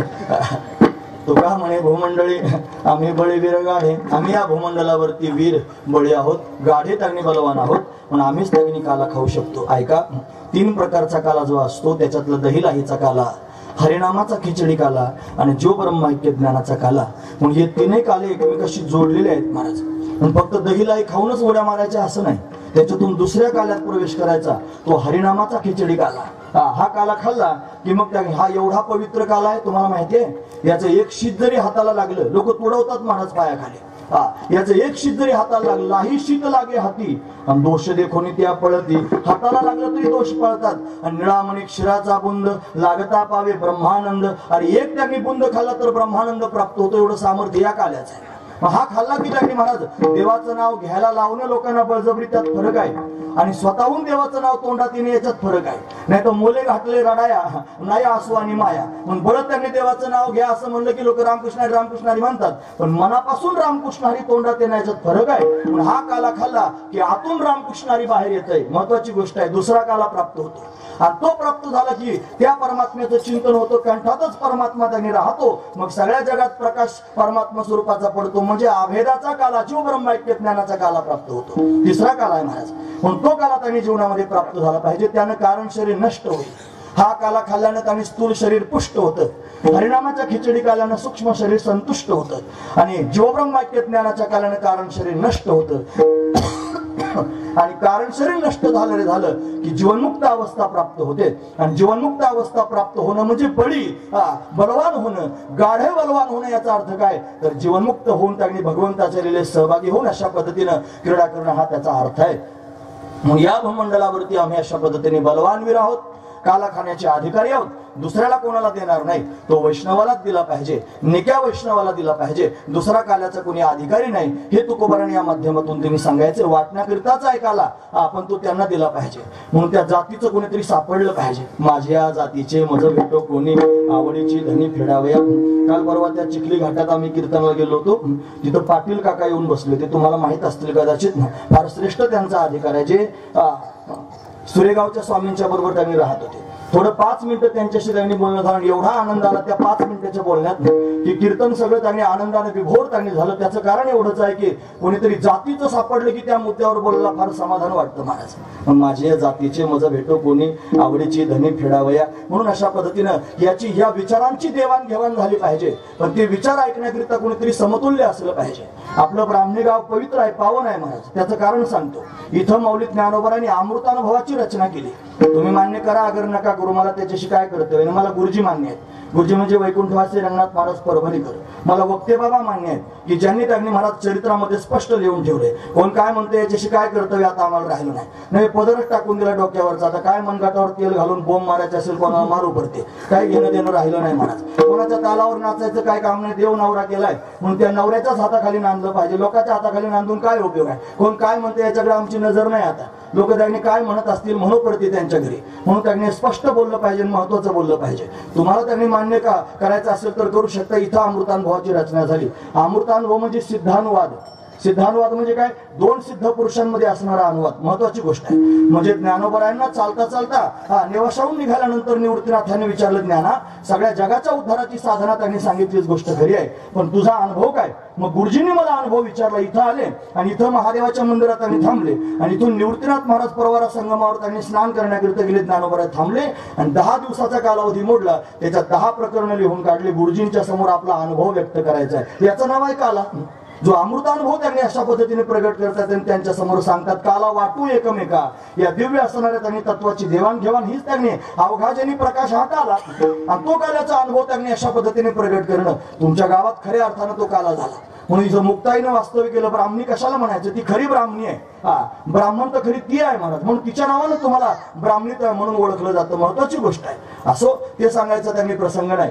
पण वस्तुस्थिती हीच आहे की हा विचारांचा काला, हा दिव्यतेचा काला, हा अद्वैताचा काला, हा अभेदाचा काला. आणि हा देवा कोणाला, ज्याला कळेल त्याला. नाही तर बाकीच्याला डबड्यात खडे घालून खडखड खडखड वाजवण्यासारखं होतं. ते कशाचे काल्याचे अधिकारी. मग काल्याचा अधिकारी झाल्याशिवाय काला मिळत नाही. म्हणून आम्ही बळीवीर गाढे असा काला त्यांनी प्राप्त होऊ शकतो. म्हणून ऐका माझं म्हणणं. भगवान त्यांनी तुकोबाराय वर्णन करून सांगतात. कंठी धरला कृष्ण म्हणे, आपण एक कंठामध्ये कृष्ण नाम धारण करावं. शुद्ध अंतकरणाने देवाचं नामचिंतन करावं. देव गुरुरूपाने येऊन आपल्यावर कृपा करेल. त्याची कृपा झाली की मग सगळं विश्व मावळून जाईल आणि फक्त परमात्माच दिसेल. मग अवघाजनी प्रकाश, मग सर्वत्र परमात्मा दिसू लागला की मग राग द्वेष पोटातले संपून जातील. म्हणून त्यांनी अशा पद्धतीने सगळ्या गोष्टी संपतील. मग अभेदाचा काला प्राप्त होईल. मग तो लोकांच्या समोर वाटायला सुरुवात होईल. मग असा त्यांनी अधिकारी सापडलं की त्याच्या समोर तो भाव व्यक्त केला जाईल. ब्रह्मदेवासारखे आले तरी त्यांना द्यायचं नाही. उत्तम लोकाला कोणी किती काय असला तरी त्याला द्यायचं नाही. त्यांना रिजेक्ट करून टाकलं. फक्त वैष्णवांना द्यायचं असं त्यांनी ठरलं. म्हणून हे देणारे कोण आहेत आणि खाणारे कोण आहेत, तर आम्ही बळी विरगाडे असं तुकोबरा त्यांनी म्हणतात. असा अभंगाचा अर्थ त्यांनी आपण पाहिला. गोपाळ त्यांनी असे श्रेष्ठ आहेत, काला खाण्याकरिता तयार आहेत. देवाला म्हणतात देवा भूक लागली, आता काला दे. देवाने खडकावर जाऊन त्यांनी उभं राहायचं ठरवलं. सगळ्या गोपाळांना जवळ केलं. सगळ्यांचे सुदर एकत्र केल्या. पानांचं द्रोण तयार केलं. काला तयार करून त्यांनी महाराज भगवान स्वतः गोपाळांना खाऊ घालतोय. भागवतकार त्याचं वर्णन करून सांगतात.